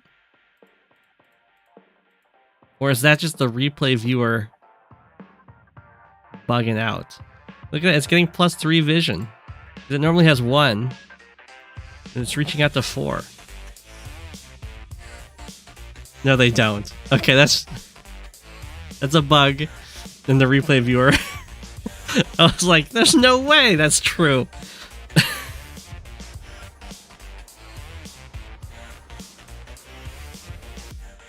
Would be awesome. That's a very weird black boat then. I'm not quite sure I understand these black boats on these mountains. Oh, the reason they're on the mountain in the first place is because Walker thought they had 2 vision. Ah, that makes more sense.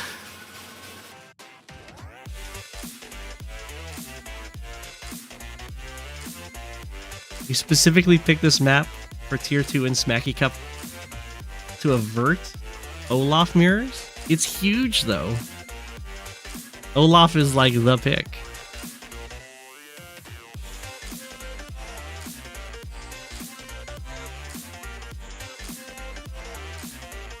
Okay, so... Oh, I remember looking at this map. I pointed out that you should be able to see the pre-existing, the pre-owned property.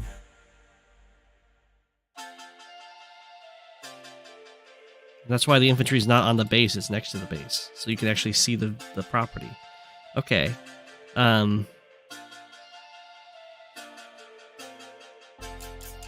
So you do have a neutral base and airport over here. This base has a lot of responsibility. It has to try and contest so much stuff.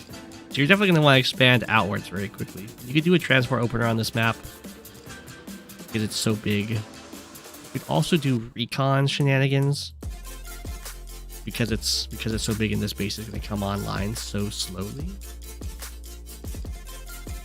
Double airport. Okay. Well, we'll see how they decide to play it out. Yeah, definitely rush down the neutral base. I don't really like how the neutral base is kind of far away and past difficult terrain. Not because that's like bad to travel for, but because I think a lot of players might not see it. And a forward base and airport that you don't go for right away will be very punishing to miss. 'Cause this base has got a lot of responsibilities, and it's the forward one. So everything it's built on, everything that's built from it will have a nice lead.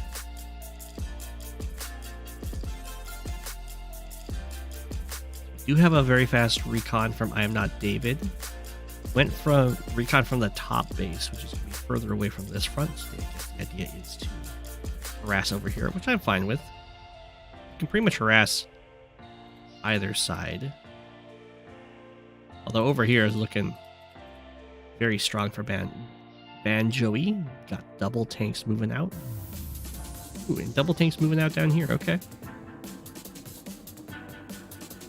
So we'll see where the infantry start meeting each other, because that's usually where the fronts start. Hey, get a fancy little black boat boost. And a very scared tank. It doesn't need to be scared. You can move that one. It's a big map. You can be belligerent at the beginning. So far, I would say that both players have a pretty good capture phase going on here. Both of them are going to get the airport at a similar speed. I like Banjoey's approach to it from the back. And be able to walk across safely.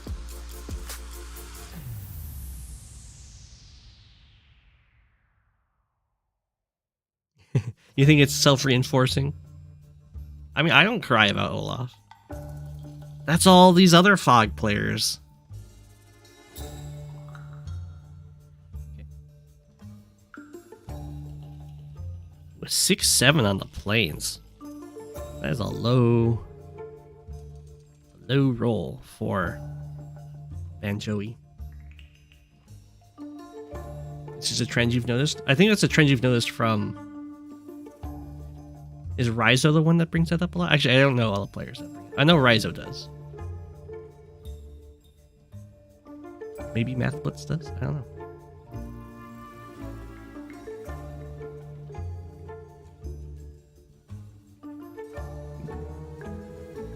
Barely doesn't get that kill. Probably, well, maybe not probably. It would have been a possibility to instead just kill off this tank and then go back and heal while you're still covering your city tank. Not that this is bad. Okay, so now this base is online for both players. It's being used to build vehicles right away from Banjoey. So definitely having a lot of ideas of just attacking up here. Oh, you hate to see it. The 1 HP tank rolls.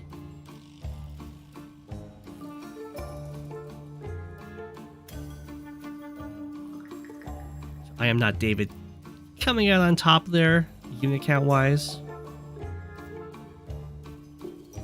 Do like the anti-air getting brought over here because this airport's going to get captured. It would be interesting to see if this player could actually make it to this airport first. Just using APCs. Yeah, and then the tanks retreat. Go heal up. Trying to defend the artillery very nicely. It's a much more peaceful front over here. These comm towers are very contested. We have tank recon. Looking very nice for IamNotDavid. The forces over here for Banjoey are currently not doing a whole lot. And it's kind of hurting in the overall fight here. I wouldn't say either player is really out of it. Banjoey's just slightly behind in unit count, which is fine. Or maybe not.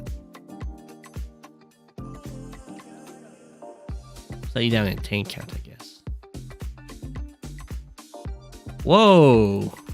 Well, now definitely down in unit count. We have a double base skip. Don't know why. There was 3k left. It might just be a mistake.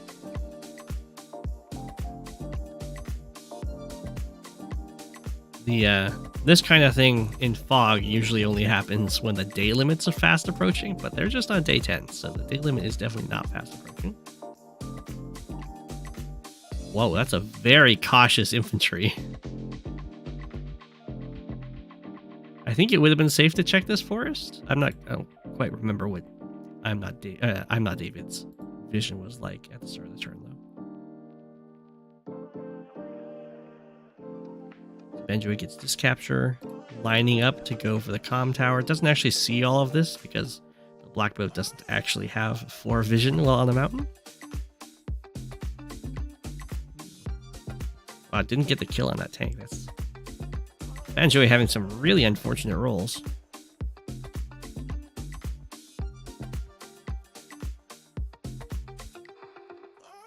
On out. It's artillery slowly creeping forward. Then we have an APC and an infantry. Okay.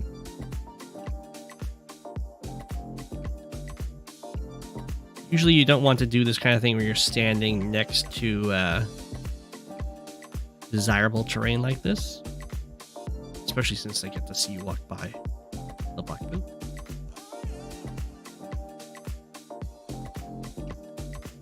Okay, join up to 6. It'll heal up to 8.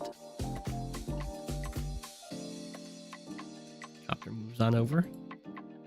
Looks like IamNotDavid's going to rely on using a copter to defend against copters, which can always be a little bit iffy. However, Banjoey's anti-air did get killed off here, so things certainly aren't looking too bad for the copter versus copter fight. And then we have an anti-air over here. This airport.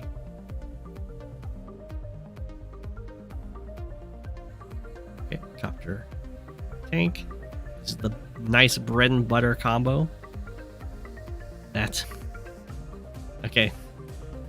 So Banjoey did not go for the bread and butter kind of combo over here. So usually you go copter and then tank so that you take no retaliation damage. Kill tanks out. The only time that you usually go tank and then copter strike is when you're trying to build up charge, so you want to take the counterattack damage. I don't think is what Banjoey was doing. That might have been just a mistake. That is okay. That happens sometimes. Artillery nicely placed. It doesn't actually cover the comm tower, but it's nice and defensive in this forest. Get some nice potential hits, and we have a Neo tank built. Banjoey in the bottom left. Not David defending the comm tower. Both comm towers are untaken and falling back to some artillery defense. This is the classic, you fall back to make your opponent try and overextend into you. Lots of copters can get built. I think that's going to be pretty typical here with these very forward ones. I'm surprised there hasn't been one built over here, actually. I guess it's just because fighting over here has been very sparse in comparison. Okay, Banjoey falls back in even more secure position for this artillery. Ooh, nice interrupt over here. Very unlikely that your opponent has something in range to defend this. Just because the fighting was happening. Well, it's not really that unlikely. In this case, it is out of range of anything, though. So Banjoey might have been falling back so that IamNotDavid doesn't get the first Olaf super for free. Does attack in here. He's going to get the first Olaf super, I think. Oh no. IamNotDavid, no. IamNotDavid did the fall back, and then Banjoey did a little bit of a fall back, and then IamNotDavid attacked in, I think, to try and get the super, and didn't quite get it. Oh, and then the recon got trapped over here. Oh no. So that's really bad, because now Banjoey, he's do like one attack, and gets the super, and then it has a whole bunch of targets for their units.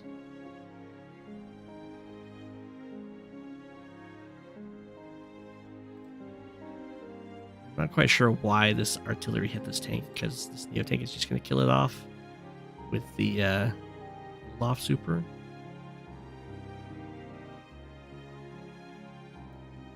So this is going to be an absolutely devastating turn. Copters get killed off. I guess the Neo tank wants to dive in on the infantry. I guess that's fair, because the tank kills off the artillery. Neo tank doesn't even go in. I think that was a little bit misplayed, but it's totally fine. I mean, it kind of did what it needed to do anyway. Infantry stays in the APC like, don't let me out, man. It's going to be global damage. So at the end of that turn, Banjoey is double the unit value. Even delays the comm tower. Okay, the response super does a good like 30k in damage just from the super. No real engagements over here. Then does have to attack in here, but you can see instead of killing off a copter, you just hit the copter down. Oh my god, even a 6-3. A second Olaf super is so much worse. Especially if the first one gets to be right next to the army.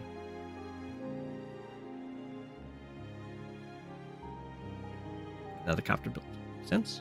So at the end of IamNotDavid's turn, still slightly behind / basically equal in unit value, which is not what you want. Although it's especially not what you want in the brawl.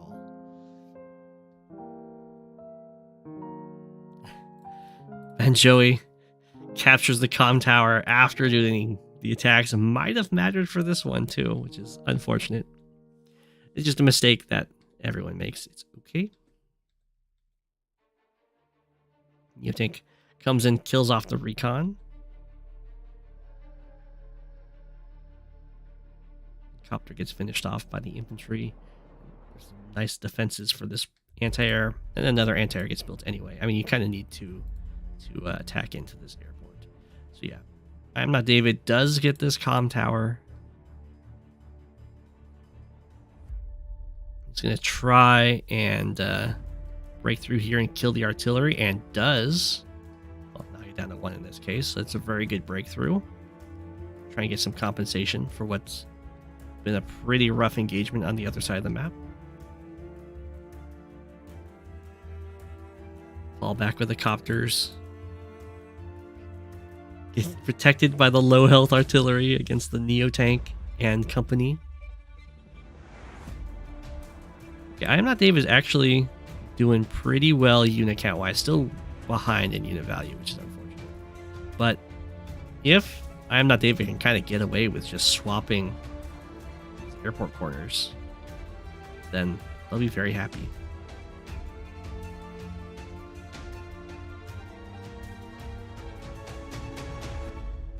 Okay.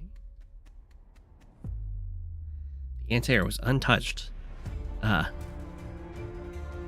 Which I am surprised by, just because this guy can't reach, I see. Usually you'd want to hit the anti-air so you can insert copters to just hold.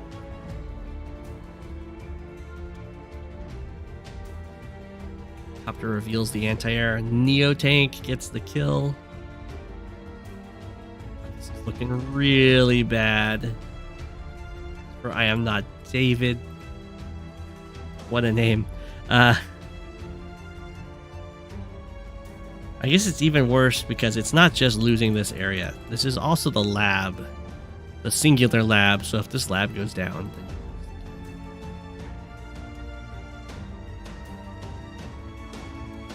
Okay. Still have more infantry strikes over here. Trying to get some nice compensation. Does have to fall back from the tanks. And there also isn't an artillery with IamNotDavid's attack over here.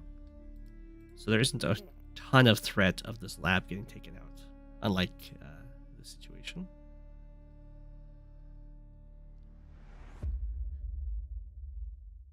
Although there isn't really much of an artillery for Banjoey, but there is a Neotank, which Neotanks are known for being able to chunk down black boats pretty quickly.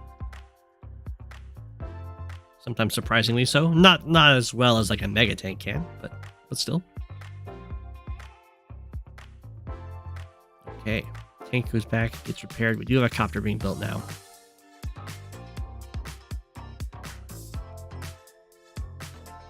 And Banjoey's been making sure not to overextend. Has got the crescent formed to try and crush anything that tries to interrupt this capture. It looks like it's a little bit of a bait and punish, the classic maneuver.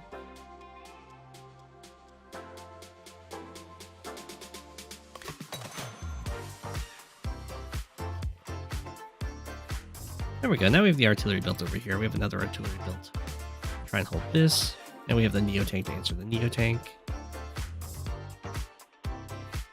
IamNotDavid retreats over here. So still down a lot in unit value. Kind of okay in unit count.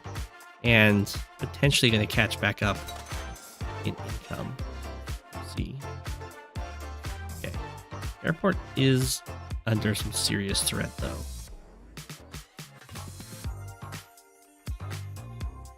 Joey is investing heavily in going for it, while still holding their own over here.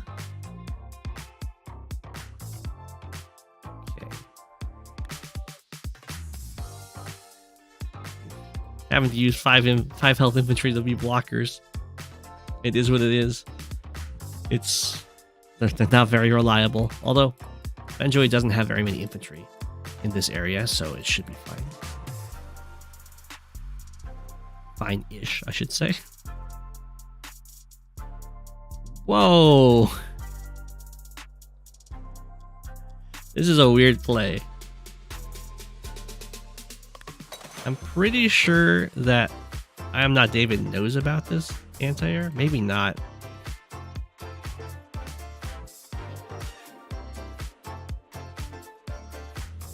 It kind of looked like the copter attacked, and then to defend this copter from being hit by an anti-air, another copter got built in its way. It's just not going to quite work out.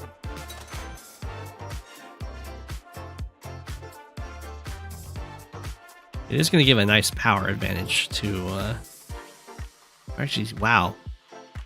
IamNotDavid still not getting power advantage, just due to Banjoey getting that first power.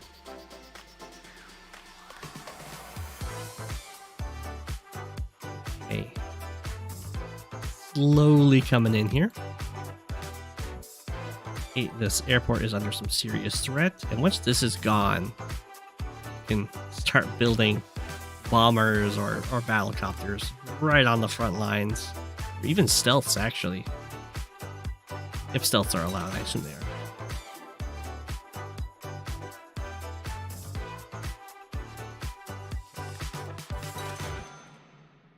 A little bit of a reorganization, trying to move this artillery over to these woods to stop the airport from being captured. They're starting to approach the unit count limit. We have the Winter Fury again first for Banjoey, which tends to be how it goes. Get a nice power advantage from getting the first one. And to continue to get it unless your opponent is able to, unless you do just an absurd amount of damage to your opponent. Just to run in here and hit the black boat, sure.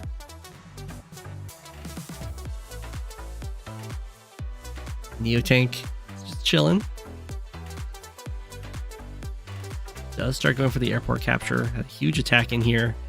At the end of his turn, again, basically double the unit value. You have the response with your Fury. every Olaf hates to do, it's now super snowing.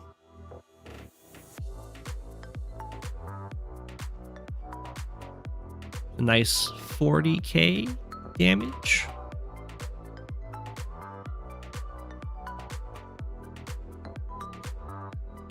Try and get something in here.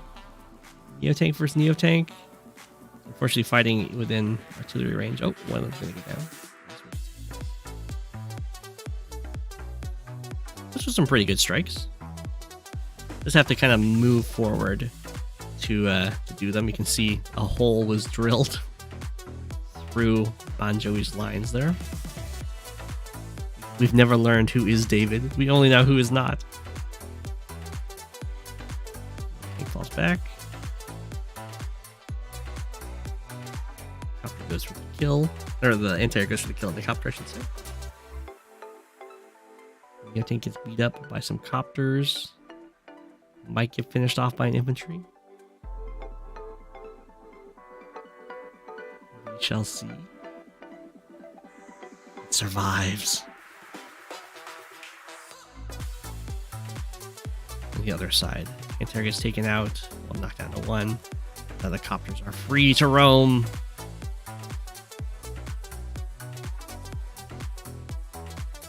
Oh, but not another one built.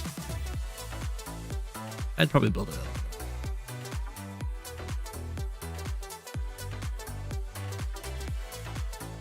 Okay. IamNotDavid kind of securing a position over here. Is able to free the airport, which is a big deal. Has to sacrifice the Neo-tank, trying to kill off that copter. Does get some nice strikes here. Has another Neo-tank on the way. Has a missile bot. Double ABC, that's usually the GG. Yeah, resigns there. Down 4k. Was actually starting to do... Was starting to hold this somehow. But it was going to be a tough road ahead for sure. And I think this front was looking kind of dead seats. Yeah, the labs actually managed to hold the line pretty well because they're kind of used as part of the wall. The black boat is a very durable, and it gets to repair his friends. So yeah, most of the fighting just happened kind of pressing against these airports. I'm surprised that both players actually managed to get the comm tower here. And it was both players that didn't have the airport within striking distance.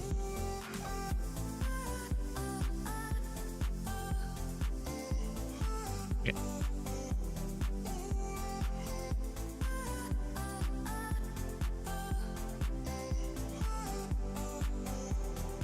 Got rejeuce against the Chinese name, I think. I managed to get it into the description of the video, but in the replay viewer it will just be question marks because it does not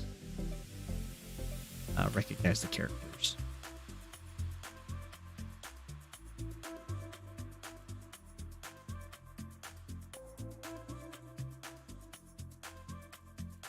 Okay.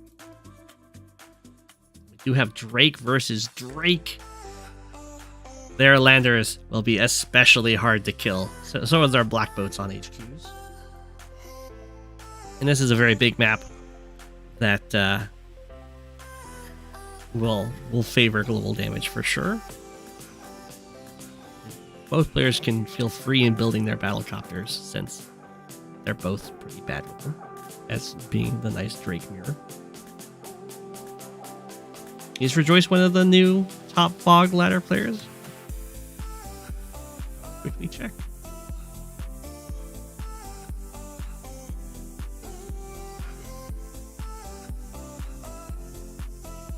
I don't see them at the top.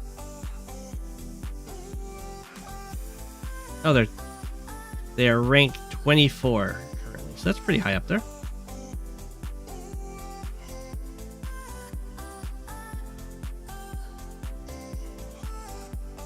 Okay. So we'll see what these against Dragon Brother. Gotcha. Well, we'll see what this foggy youngin can bring to the table. Already disrespecting the black boat, just going for these capture chains. There we go. But Dragon Brother is using the black boat right away. I think Drake might have some special tactics with the black boat. But we'll see if Rejeuce ends up using it.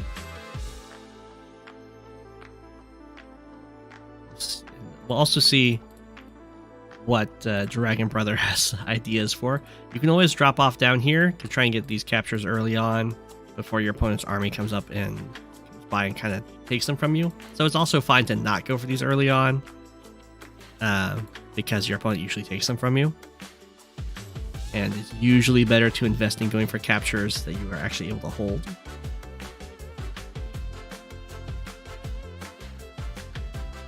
The drop off here is fine. You do want to go for this capture and then this capture. You don't want to capture out towards your opponent in this kind of situation. Okay, now the black boat looks like it's going to start getting deployed for Rejeuce. Is it rejeuce? Both players going for the airport at about the same time. No one's rushing the comm tower. Good. Ooh, whoa. Dragon Brother forgets to complete this capture on this city, which is, I mean, it's painful. It's not incredibly painful because it's not like this guy has any captures that he's probably going to get besides this one. We'll stretch to go for this one. So it's not hurting as much as it could, but it still hurts to miss that. I'll delay the comm tower, I guess.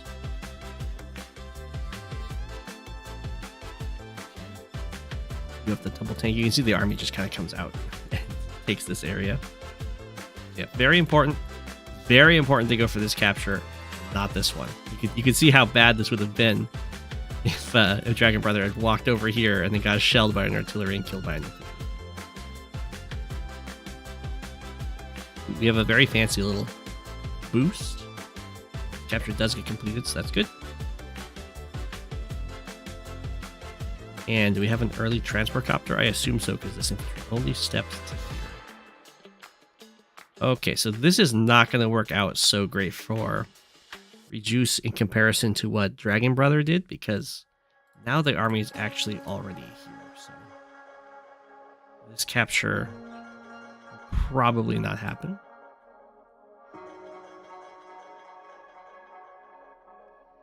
On the flip side, for Dragon Brother, you kind of need to bring something down here, like an artillery that can stand here and cover this city, or here, and be nice and defended by the reef. Just the terrain in general. If you want to have hopes of actually holding this city.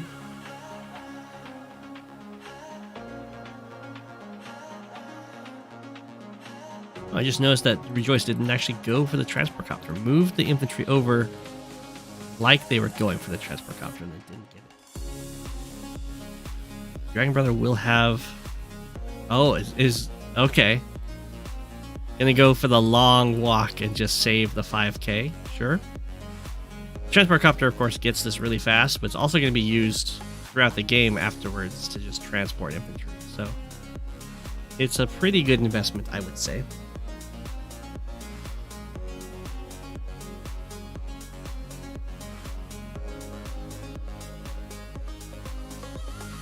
Ooh, and also Dragon Brother stopped sending the forces up here. So maybe Rejeuce will actually get this city capture.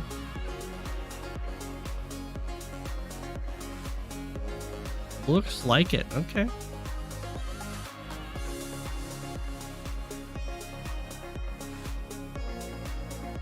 Yeah, Dragon Brother wants to try and hold these ones, so it does let Rejeuce just take these ones. We're kind of free.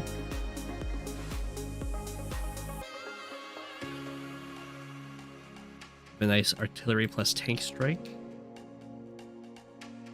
Infantry goes for the capture. It's a little bit dangerous, of course. This tank is covering these guys, but this artillery is not covering this tank. We'll see what Dragon Brother does, because they do know about all of this positioning thanks to this recon.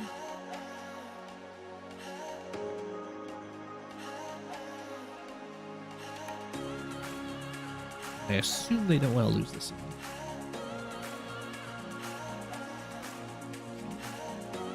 1, 2, 3, 4, 5, 6. Can always use an infantry to strike here. Can strike. Kind of scary to strike this. I mean, there are these tanks here. I understand being tentative about that. Does go and hits the artillery. Interrupts that capture. Interrupts this capture. Okay.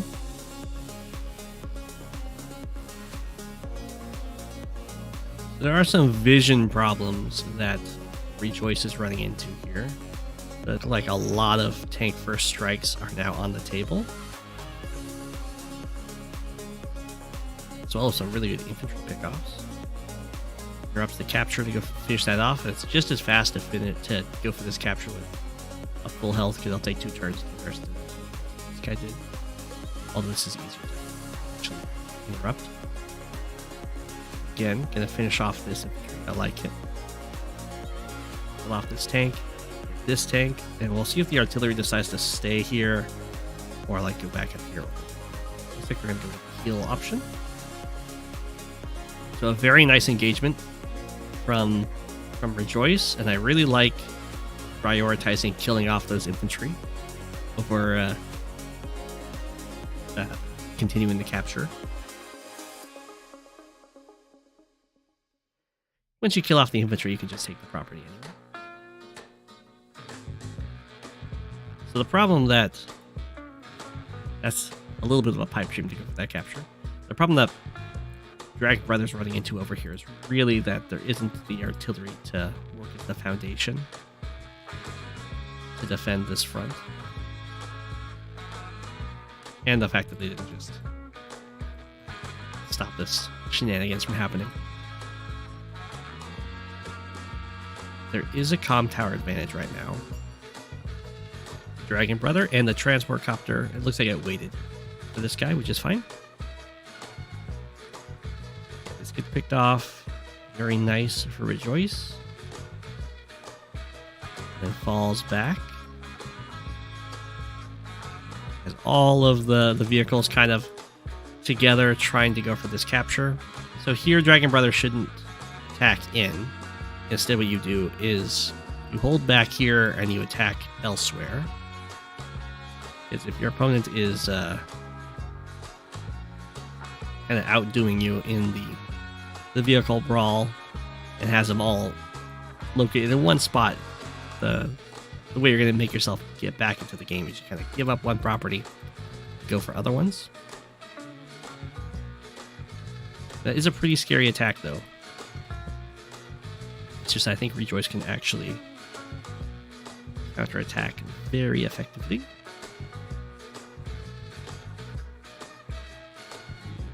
Anti-air stays back, doesn't want to get involved.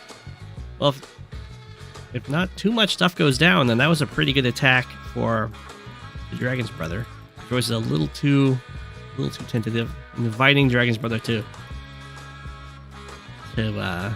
continue fighting. Kind of see the crescent that's forming here. This is all around this infantry. Yeah, these very nice that Dragon Brother's now attacking up here. These guys are out of positioning to fight on this side of the mountains. Very nicely done. They're completely even in income, actually. And pretty much even in unit value. It's a small unit count lead to Rejeuce there. We have the tsunami used. Does a damage. Does kill off the recon thanks to that. kills off the infantry. Let's get that tank, dang. Artillery strike, tanks kill. That's a very nice tsunami. Or squall, true. A very nice squall. You can see all of the attacks that kind of opened up for him.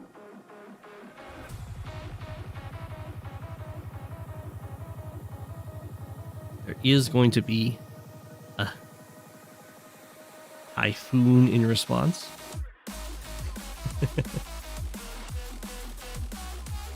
Typhoon did a lot of damage.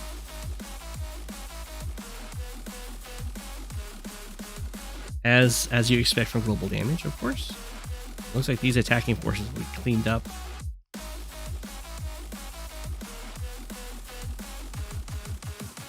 Anti-air gets taken out. And that's always a signal to you that if there's like tanks for them to kill off and they focus down the anti-air, that usually means there's a copter on its way.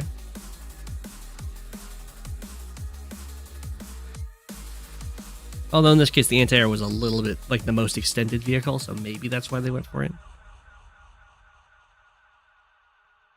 Okay. So unit count-wise, Rejeuce is ahead, but the global damage definitely took its toll unit value-wise.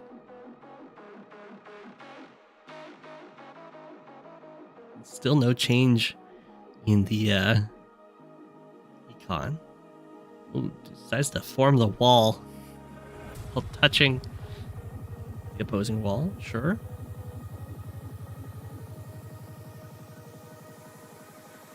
Falls back from these guys, which is very wise. It's the classic use, yeah, it's the classic use normal power, get hit with the super. You normal power, I super. Who's the second better CO? Andy, Sammy? I don't understand what you mean by second better.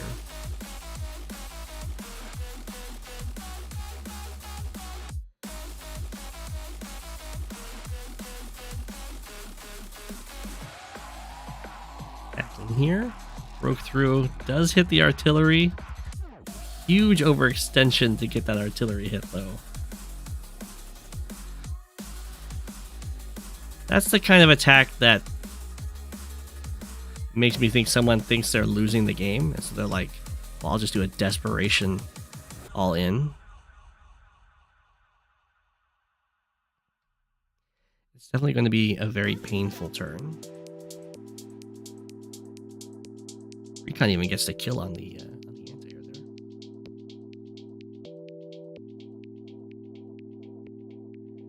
Tank hit, tank hit. Tank hit down here and the tank follow-up. Still no properties are flipping, which is pretty surprising. It's just been a big old brawl in the middle.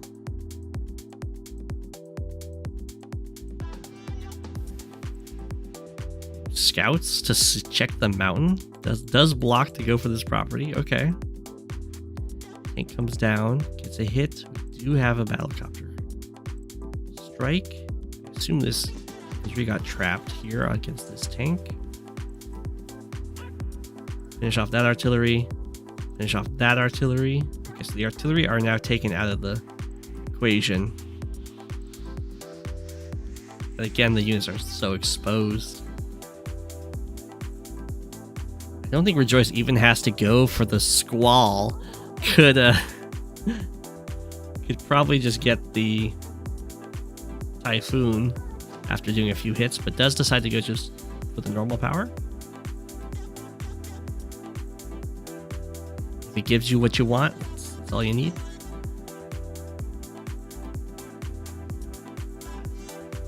Didn't quite get that kill. Let's get this one. Got the copter strike. Heal up the tank. Kill off this tank. Yeah, these are looking very good for Rejeuce.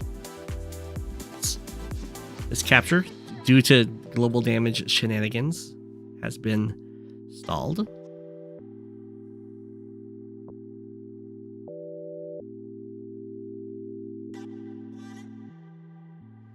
You feel like Drake dominates this map in tier 3? Yeah, big maps are always really good for global damage.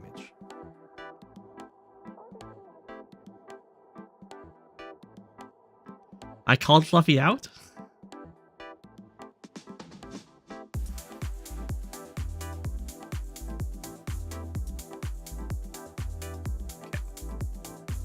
I think Andy is also good on big maps, so I'd be fine with seeing Andy here. I think Kindle might struggle, although there's a lot of fights over the cities. So she might get something done.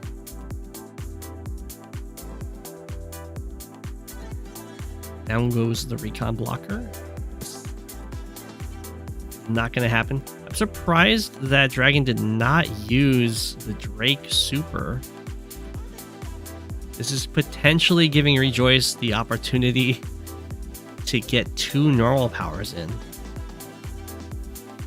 If Dragon Brother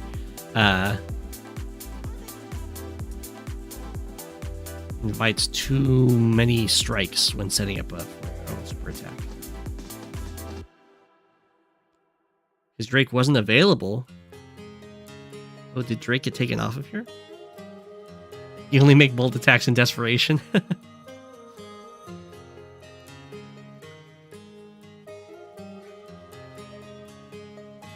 Okay.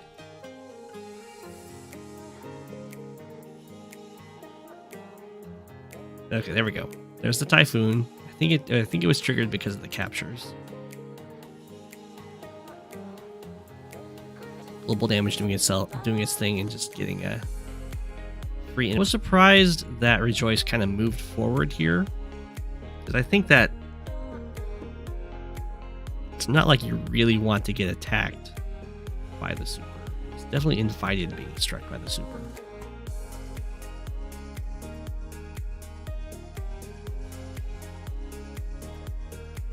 It was a pretty strong attacking. Cleared out all of this stuff, interrupted the capture, started the capture over here. Never a good thing that you use your super and you attack in and you're still behind in unit count, but that's just how it goes sometimes. I think most of it might be just infantry count though, so should still be able to fight pretty decently.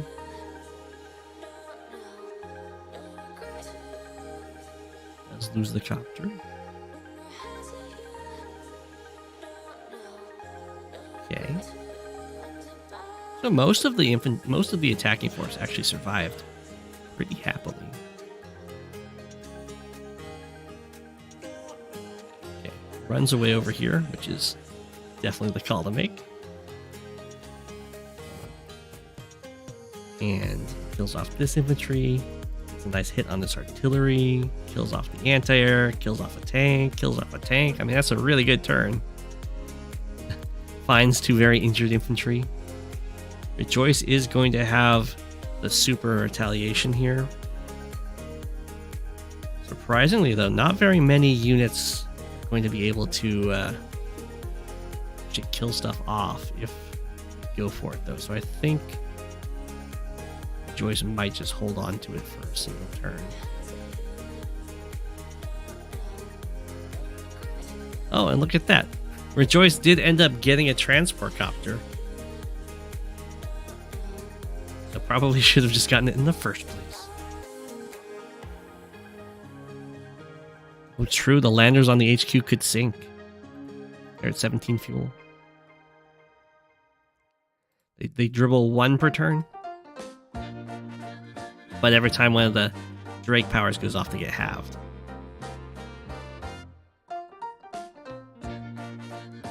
Okay.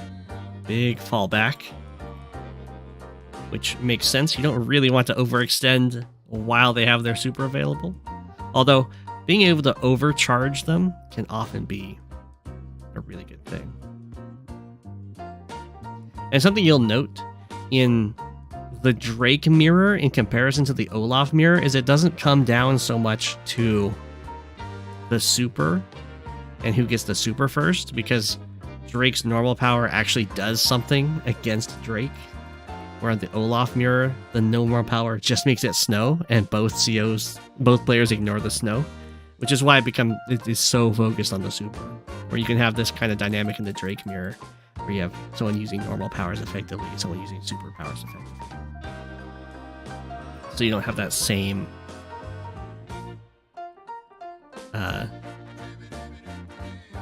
like hyper focus on who gets the super first. And we had the lander get deleted, give the tank a spot to heal up on the HQ. You didn't have to delete that lander though. If you want, you can load 2 units into your lander and they'll both heal on the HQ. Although you do have to then spend a turn to load them.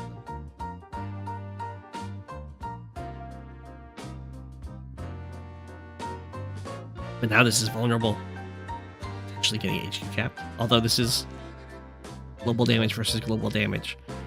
And this is part of why there hasn't been a single property capture past the capture phase. And that's because every time someone uses a power, all of the infantry get injured and all of the captures get that much harder to get.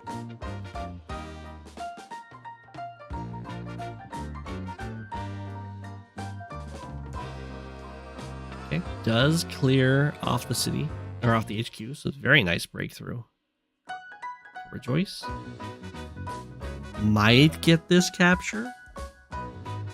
Depends on if Dragon Brother is going to want to use the normal power. The rain does still reduce the vision range of Drake. It just doesn't slow down. So we do have the normal power that will delay this capture.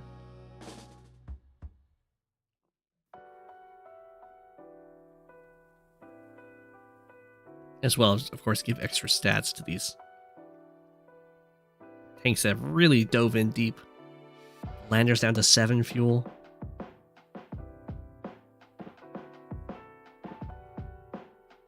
Okay. Medium tank has been spotted. They both build a medium tank.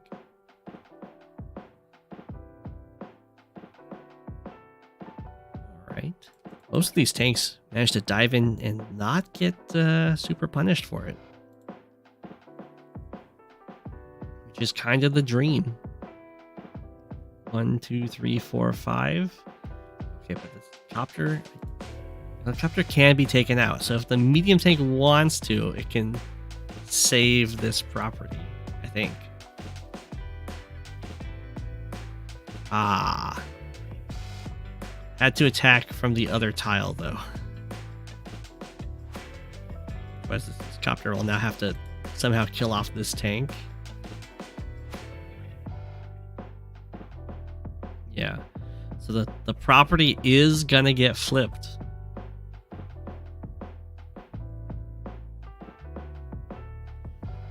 And because this is global damage against global damage, every property is that much harder to take. That includes for ones that you flip.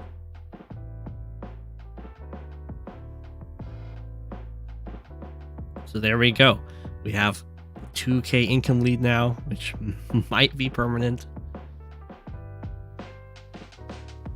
And will very quickly end up making a pretty big difference in these kind of battles of attrition.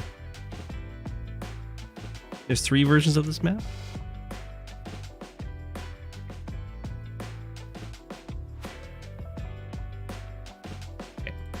Tank gets a nice strike there, just out of range of the opposing medium tank. Not that was known due to the fog. And this copter is actually unopposed over here, which is really good news. Dragon Brother. Gotta hold down this front. Oh, Rejeuce does have a ninja infantry. Down to 8 infantry versus 10. Oh no. I didn't realize the black boat's down to 4 fuel. This one's also down to 4 fuel, but it's going to be able to make it back to the harbor. APC. 1, 2, 3, 4, 5, 6. I think it's okay. No, it's not, because it would have to move into the reef.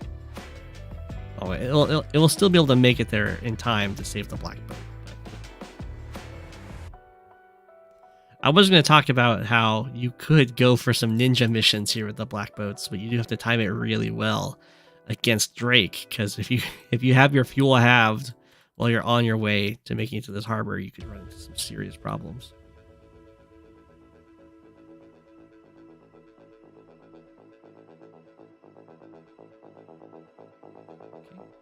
Okay, take out the artillery there. We have the normal power on deck. Rejeuce. I'm surprised Dragon Brother is attacking in here. Might pop the normal power at the end of the turn. Try and make these units more durable. Otherwise, I think this might just be GG turn.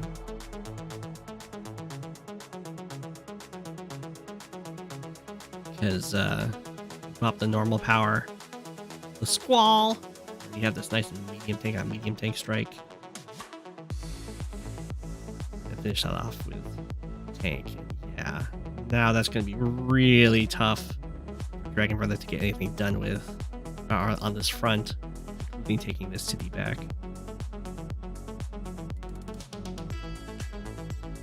There will be Drake super use. Response. It's like 30,000. Pretty good. Attack the medium tank? Don't attack the medium tank. Did like 2 damage, took 5.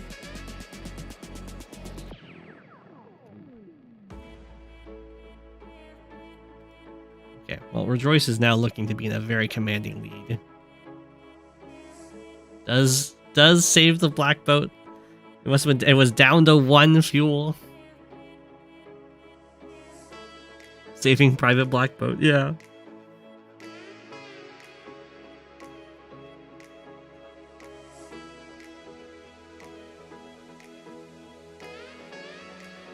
Tank finishes off that tank. Anti-air delays the capture. Capture also gets delayed. Even with the black boat repair, it's not going to be enough. Everything gets brought in. At this point, I think Dragon Brother is really out of the game. Unfortunately, it was definitely a good fight. But it's going to be pretty... Well, maybe you can get this capture. But it's going to be very tough to get anything done with the income deficit at this point. Just global damage being global damage. It would take like some huge outplay with like a ton of copters or something against an army with no anti-airs.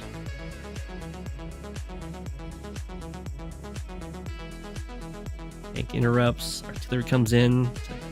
This somewhat of a threat, and it's more just to defend the units. It's not really threatening to take the city with a 5 health. The double medium tank, this lander got deleted. Dragon Brother does see the 2 medium tanks here. Attacks down here into the artillery. Even going to be at 10 health artillery. Does get some nice kills. Even after all those kills, though. Pretty much down in unit count. Oof. Down in unit count, and then also being behind in infantry, or being ahead in infantry, usually is a nail in the coffin. That means your opponent has a lot more vehicles than you do. Unless they're all really injured vehicles. Transport copter still has 23 fuel.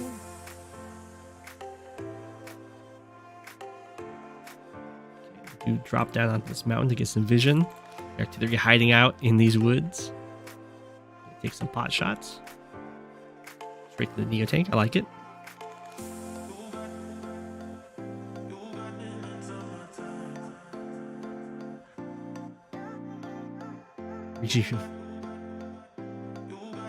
It says a big no-no on the map committee spreadsheet in the Rivendell column. Aww. I also like Rivendell. I think that's a good map.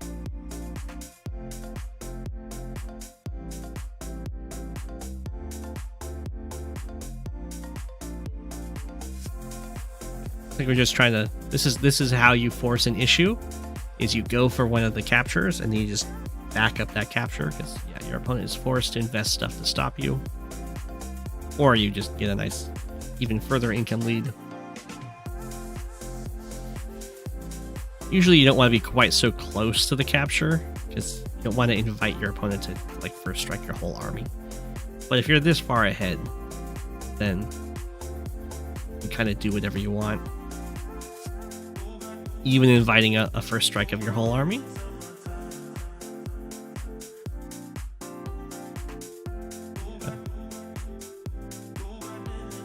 Variant Brother definitely, I think, acknowledges that. Just took the first strike as it was offered. This is going to give rejeuce the opportunity to use the super.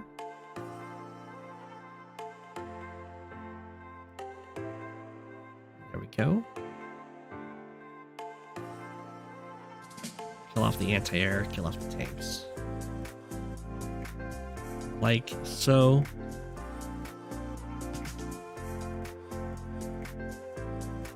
Double the unit value. Dragon Brother keeps trying to fight on. Does get the first strike on this tank, but it's a medium tank in the woods with the power boost against an 8 health Neo tank. It's not quite enough. Dragon Brother resigns there. GG. Got to see how brutal it is to take cities in the global damage mirror, and then once one is taken, never get it back. Well played, well played. I like the Drake mirror a lot more than the Olaf mirror for sure. But the Olaf mirror has its own charm. Okay.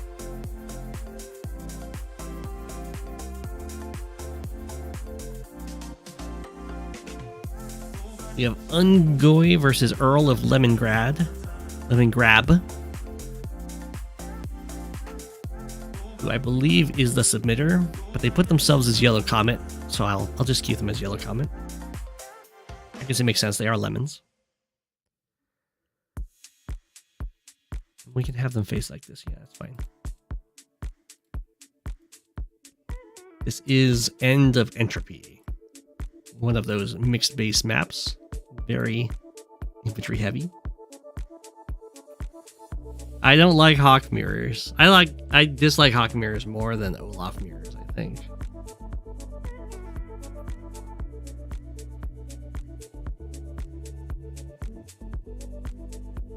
I'm not a huge fan of the game of chicken and the Hawk mirror.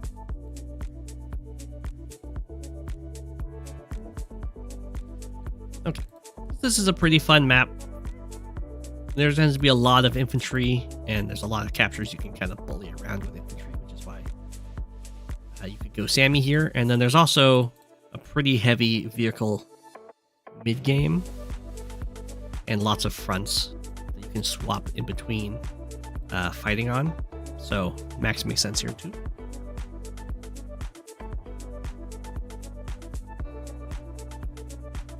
You like Hawk mirrors? You recently found out that lemon is a color?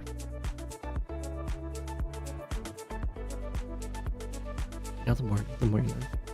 Lemon yellow. I don't think I've ever heard it called just lemon, but I guess you could call it just lemon.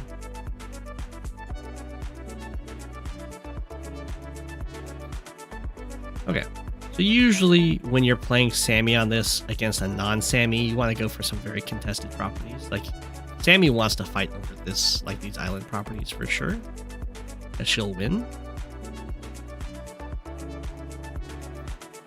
What Max wants Sammy to do is this.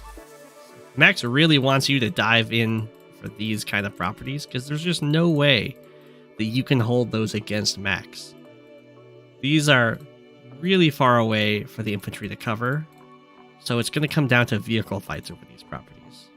So if you're investing your early vehicle, your early infantry in going for like that property, you don't go for that property. You go for the properties you can hold.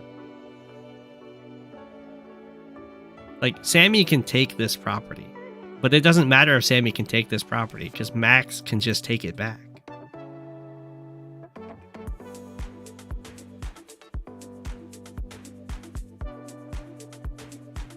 So for instance, if you go for this property or this property, you should really probably go for these properties. But if you go for this property over this property, you have a better chance of holding this. And you're not getting an income lead by going for this property. You're just making your own economy more vulnerable.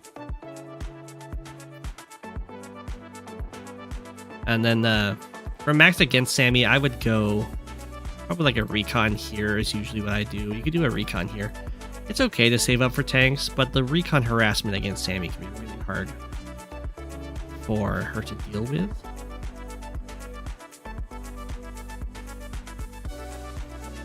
I, for the most part, don't think it's worth trying to take this city in particular with the 2 base, because I think these 2 bases have a better chance of getting this, or not better chance, but have a pretty good chance of just taking it from you. Even if you rush up and take it yourself, because this base is very it's kind of overloaded. It has to defend over here, it has to defend around here, and then now you're having it also have to defend up here past these mountains. Ooh, I do not like this. So you have a base skip. Go tank, base skip. Tank down here makes a lot of sense. Sammy did give kind of a free pressure point to take.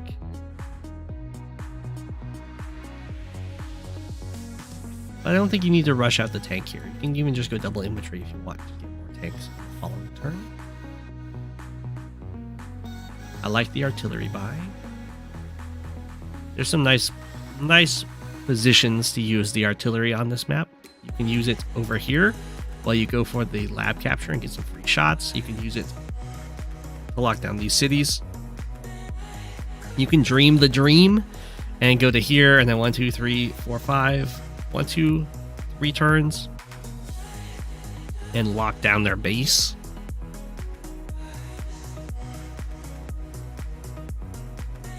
Sammy didn't interrupt city by the mountains. This one.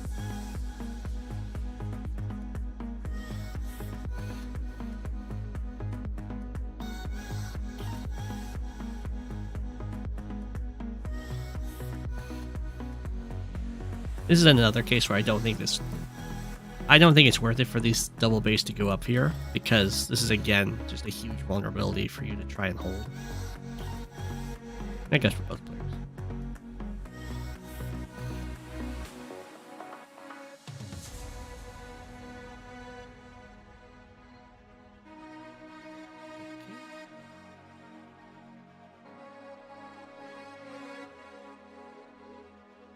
Another base skip from here. So this is giving Sammy some free unit count advantage. Sammy's actually the one went for recon. Sure.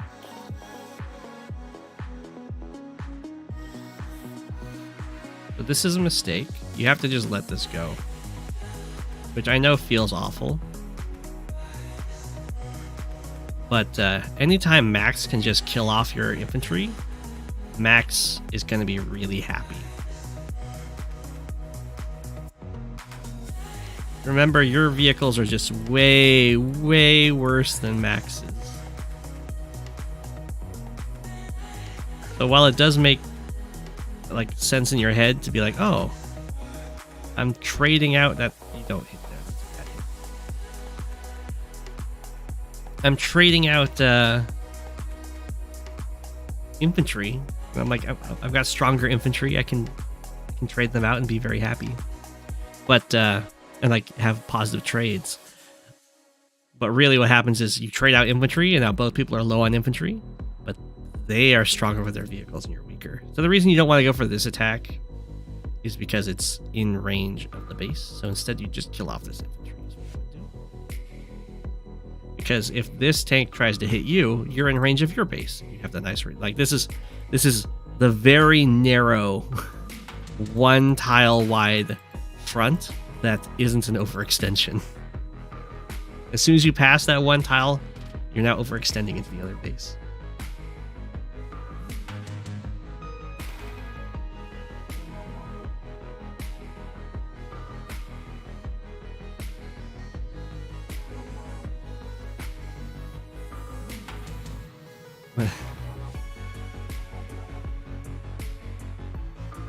Oh, Habits is panicking about tank orders. When they're talking about this, the tank order, and they start referencing the band ABBA, and they just can't seem to spell the name right.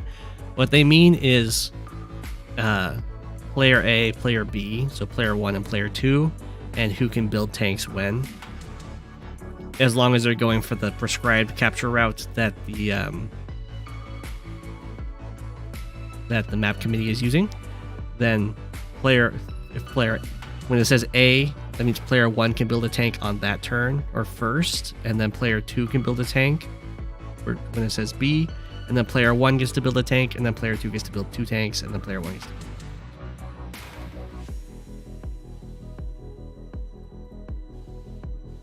That's just trying to equalize the tank count for turn order stuff. So that's more FTA counter information.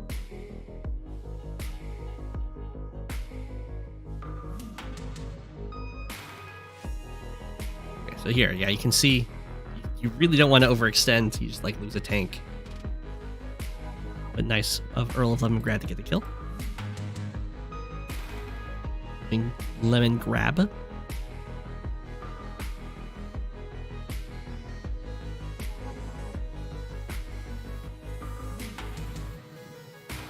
Max finds some nice hits over here. Starts waiting for this capture. Hit.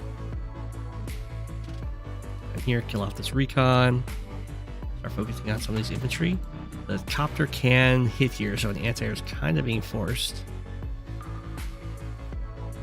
And another slight overextension. Of course, this tank can strike. Sammy is now getting this mech. He can start putting pressure on this area. We have again a double. No, we don't have a base skip. No. This is still their turn. Okay. You have to build the anti-air down here for Max. Did base skip over here. These base skips are really hurting Max. So every time you have you're base skipping and your opponent doesn't, it's kind of like you just lost an infantry.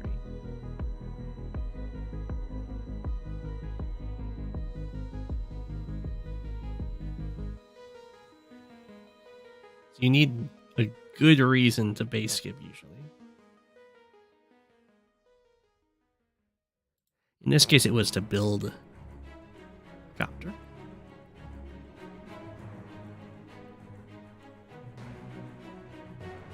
You can see Max would have won this if they didn't step over the like invisible line. But because they do, and they're fighting in base reinforcement range, Sammy's actually able to overcome Max tank-wise. Such is the power of the reinforcements. Max comes over here, able to just pop the Sammy infantry. Even hits it hard enough to stop the capture. You have to hit them down to 3, which for most COs is pretty difficult. For Max, it's something he can just kind of do with his normal vehicle strikes, like I'm sure over here. And again, Max is just always really happy whenever he can just kind of kill off Sammy infantry.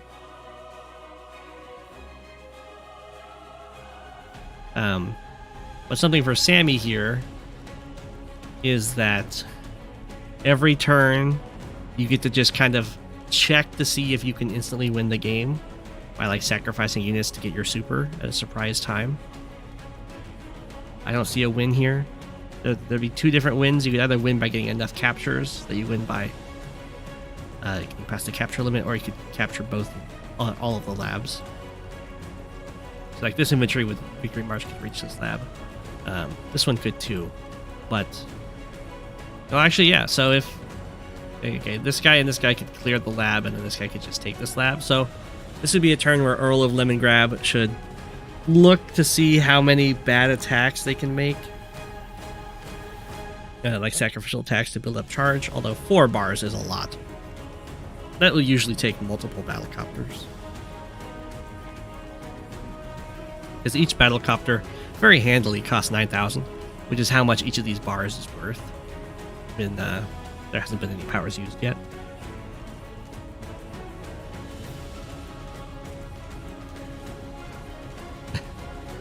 Shadow Drifter fits in the reboot camp online map size.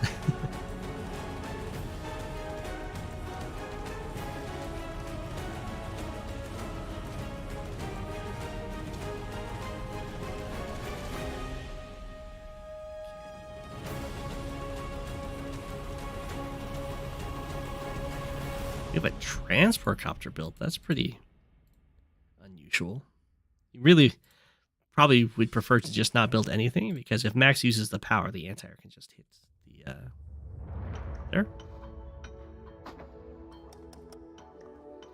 The infantry gets hit. Ooh, the infantry getting hit is not enough to stop it, but the tank can just finish it off. And Max comes in. Pretty much just need to kill off all of the infantry that are in range of the lab captures. This is looking very scary over here, as this infantry can reach. There isn't anyone that can follow it up, so all Max has to do is stand on this lab.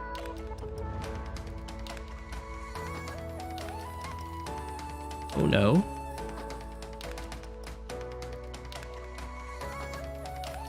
Okay, well, Max really should have stood on this lab.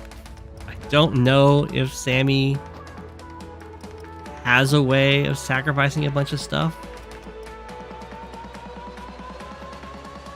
Doesn't look like it. Let's get to come in here and hit this anti-air. The helicopter just stands next to the anti-air, as one does. I like this artillery placement. It's making sure this lab is always unoccupied.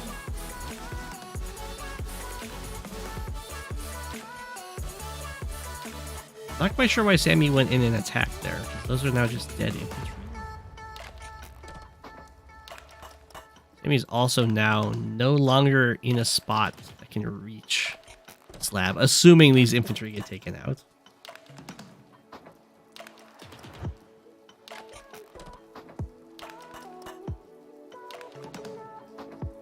Okay.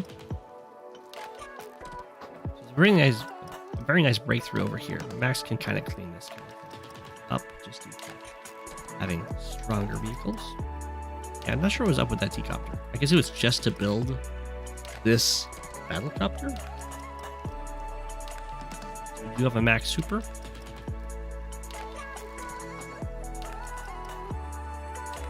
Just gonna invite a lot of destruction.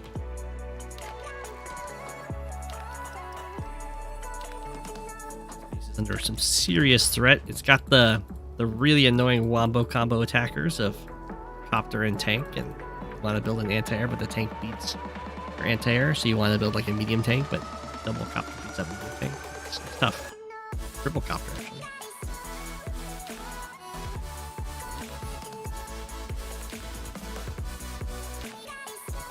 Okay. Surprised the tanks didn't go in. Strikes over here. That's okay. So Sammy definitely has the super available. Doesn't have a way of reaching this lab, though. Really doesn't have a way of reaching that many properties, I think. So I probably would have held on to the super if I was Sammy, and try and get this lab somehow. Let's get these properties, which is pretty nice. 4K income lead.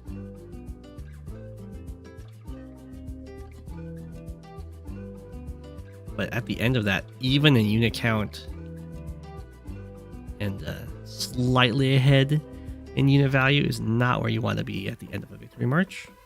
Only 4K up in income.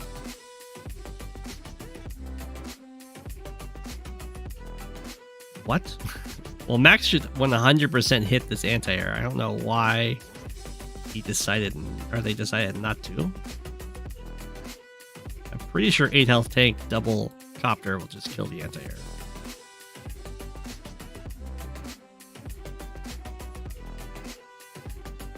And this anti-air decides to just stay here and hit an infantry. Okay.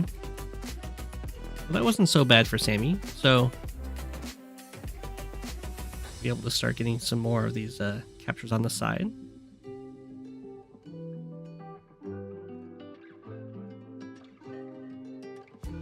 Base is under threat. This anti-air was able to leave. I don't know why it's standing here. It should probably strike from the forest, so it's closer to the base and it's better terrain.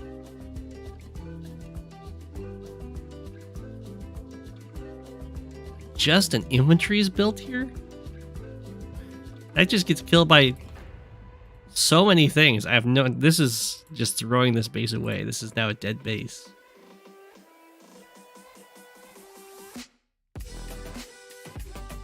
Like so. Don't know what was going on with that, but that's okay.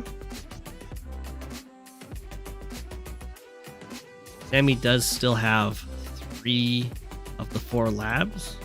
So it definitely seems like this should be a major point of contention. For some reason, neither player has any units next to it.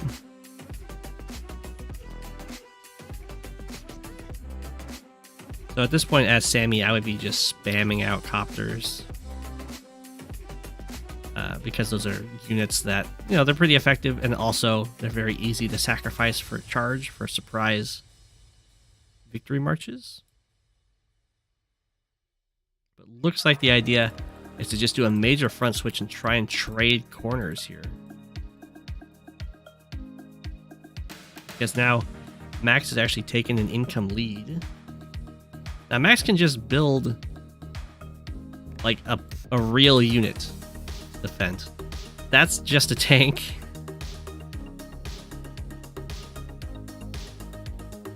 I mean, I think just a tank will be okay for now. Might be waiting to see if Sammy just super commits before start building like medium tanks and above to defend.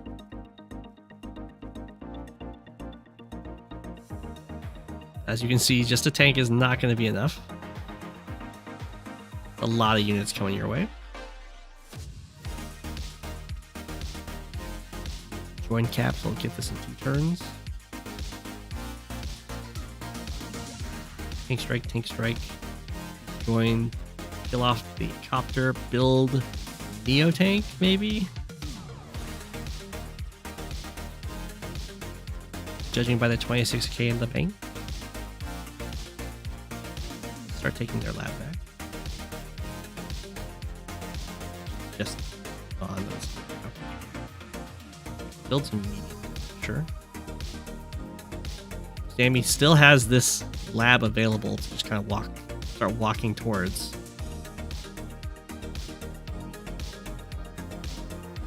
Does get the full surround here. Well, not quite. There's still room for this to maneuver, so more medium tanks can get built.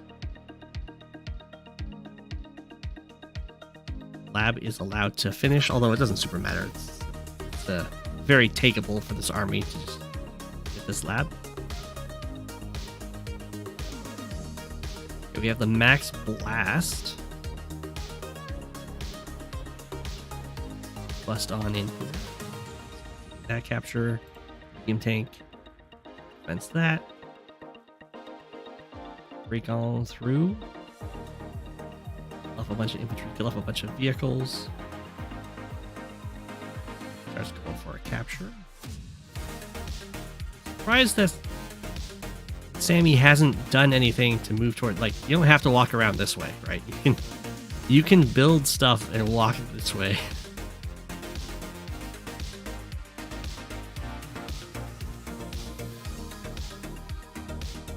Ooh, base was not built from. Okay, we have the double medium tank, which makes sense. We have another victory march from Earl of Lemongrab. Still nothing in range of just taking this lab to win the game. To try and get this. This is going to be a tough cookie to crack. maybe mech plus 9 health. Actually, if you were trying to do this, you'd have to probably sacrifice some tanks in before you damage this. Since retaliation kills you, and then you could probably take it with artillery, mech strike, and then copter. But it's definitely a tough cookie to crack. The conventional means. Things are looking rough up here. Do build the medium tank. Build off this tank. Very nice. There we go. That's something that's starting to move up towards the lab. It was to save the city, but still. Okay, so potentially on the next Sammy Super, you have the base fall. So Max now has complete control over the top right corner.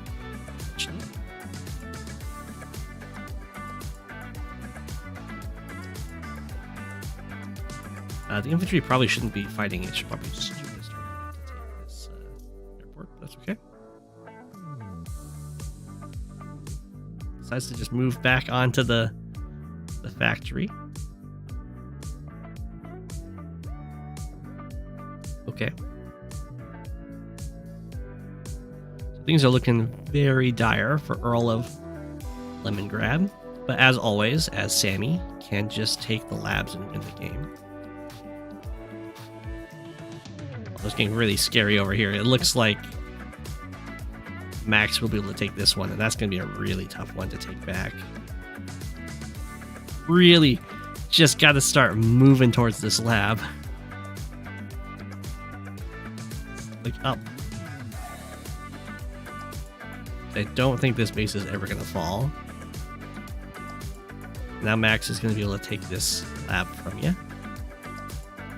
Down goes that base. You didn't rush taking the lab. Maybe it's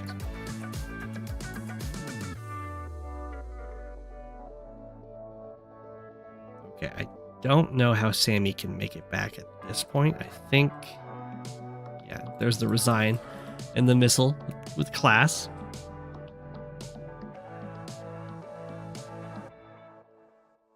GG. I think Sammy definitely could have won that. Just needed to walk, take this lab at some point, and build something a little more defensive up here. Although it can be rough to do that kind of thing because you're like, my opponent can clear it anyway. Then it's not going to work out well. And there were a lot of copters there. G. Did actually manage to hold this city, it looks like. But that was more on Max for extending. It's definitely a tough map to play, though. Okay. We've got one more new submitter.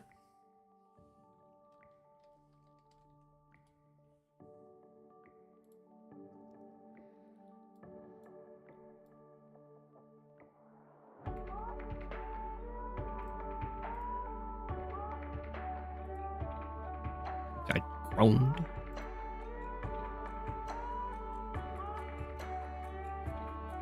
I think this was sent by Grond.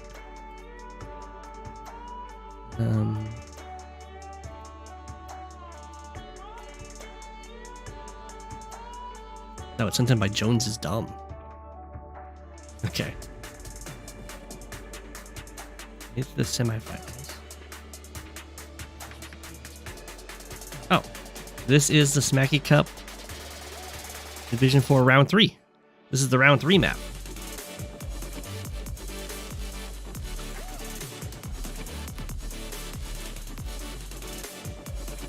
Boomerang step. This is the one that I'm patiently waiting for my opponents to reach me in. Okay, we have a Kindle mirror.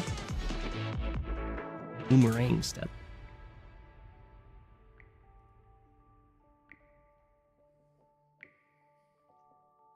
So we'll see how this goes. This really weird pipe seam. Disconnecting the bases, I guess. There we go. The HQs are kind of exposed.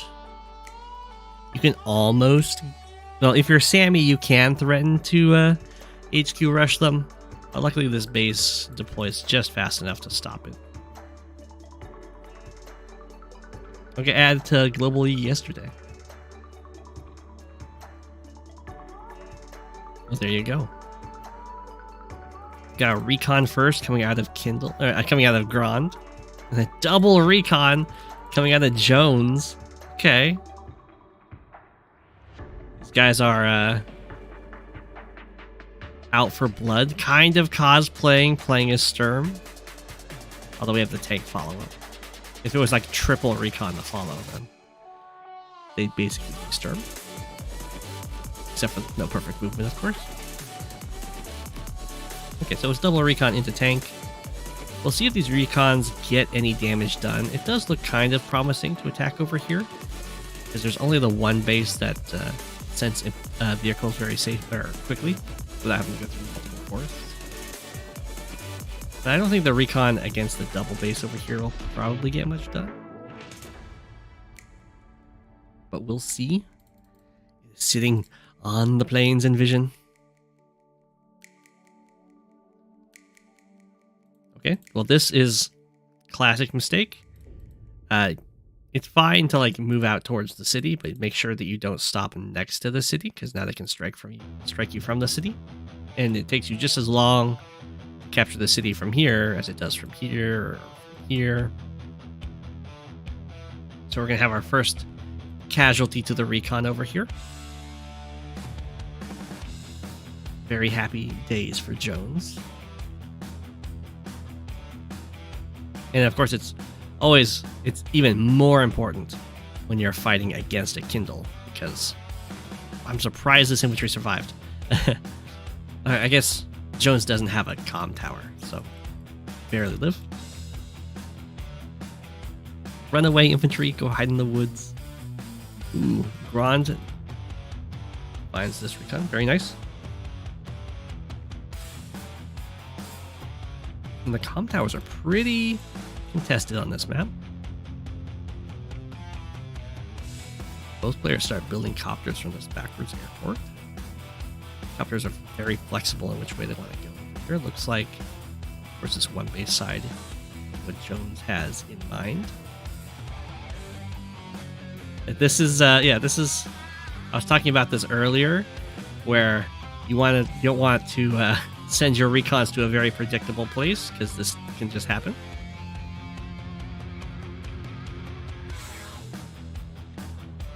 Usually you want to retreat them as far back as you can towards your troops, unless you really have a good hiding spot.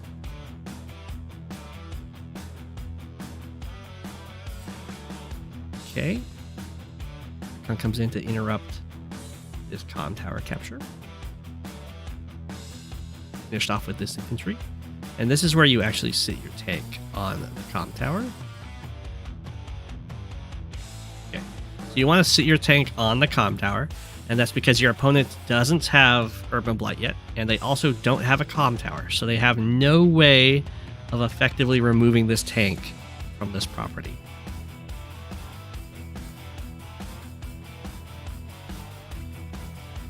And it stops them from getting strikes from the property.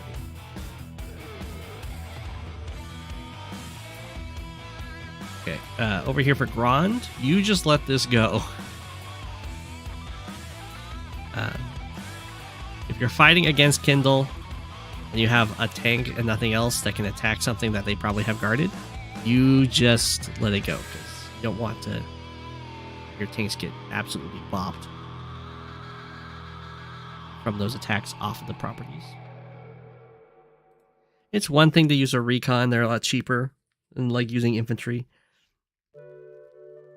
Yeah, this is oftentimes really bad.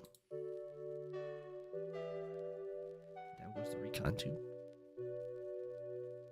In the future for Jones, I would hit with the anti-air first and then the copter, because anti-airs are more durable against recons. You usually want to attack with the thing that's more durable.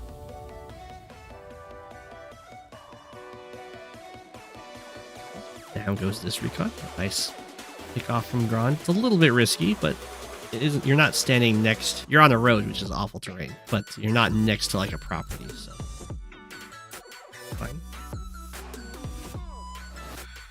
Grond does get this comm tower here. Looks like this central area is very sparse. The bases kind of deploy along the top and along the side here.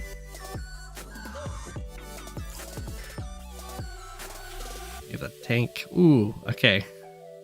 This is for Jones, very similar to what I was talking about with don't just hit this stuff with your tank. Don't just hit it with your anti-air either. This is always the horrible feels bad mode. Feels bad, man. When you send your anti-air in to interrupt a capture, and right next to that capture is a copter that you then get to see with your anti-air, and you just get to feel the waves of regret.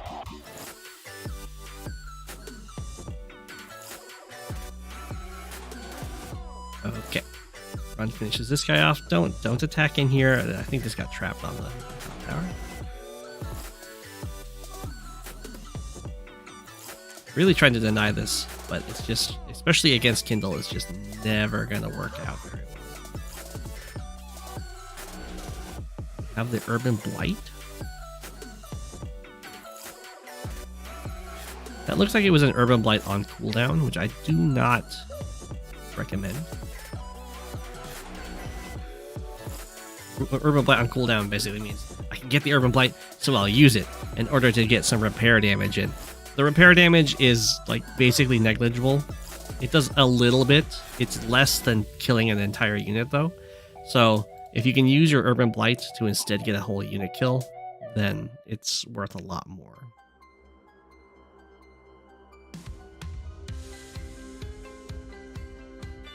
So like here, Urban Blight softens up this tank, although there isn't an anti-air to follow this up, so it's not great. Yeah, now you can kill the tank.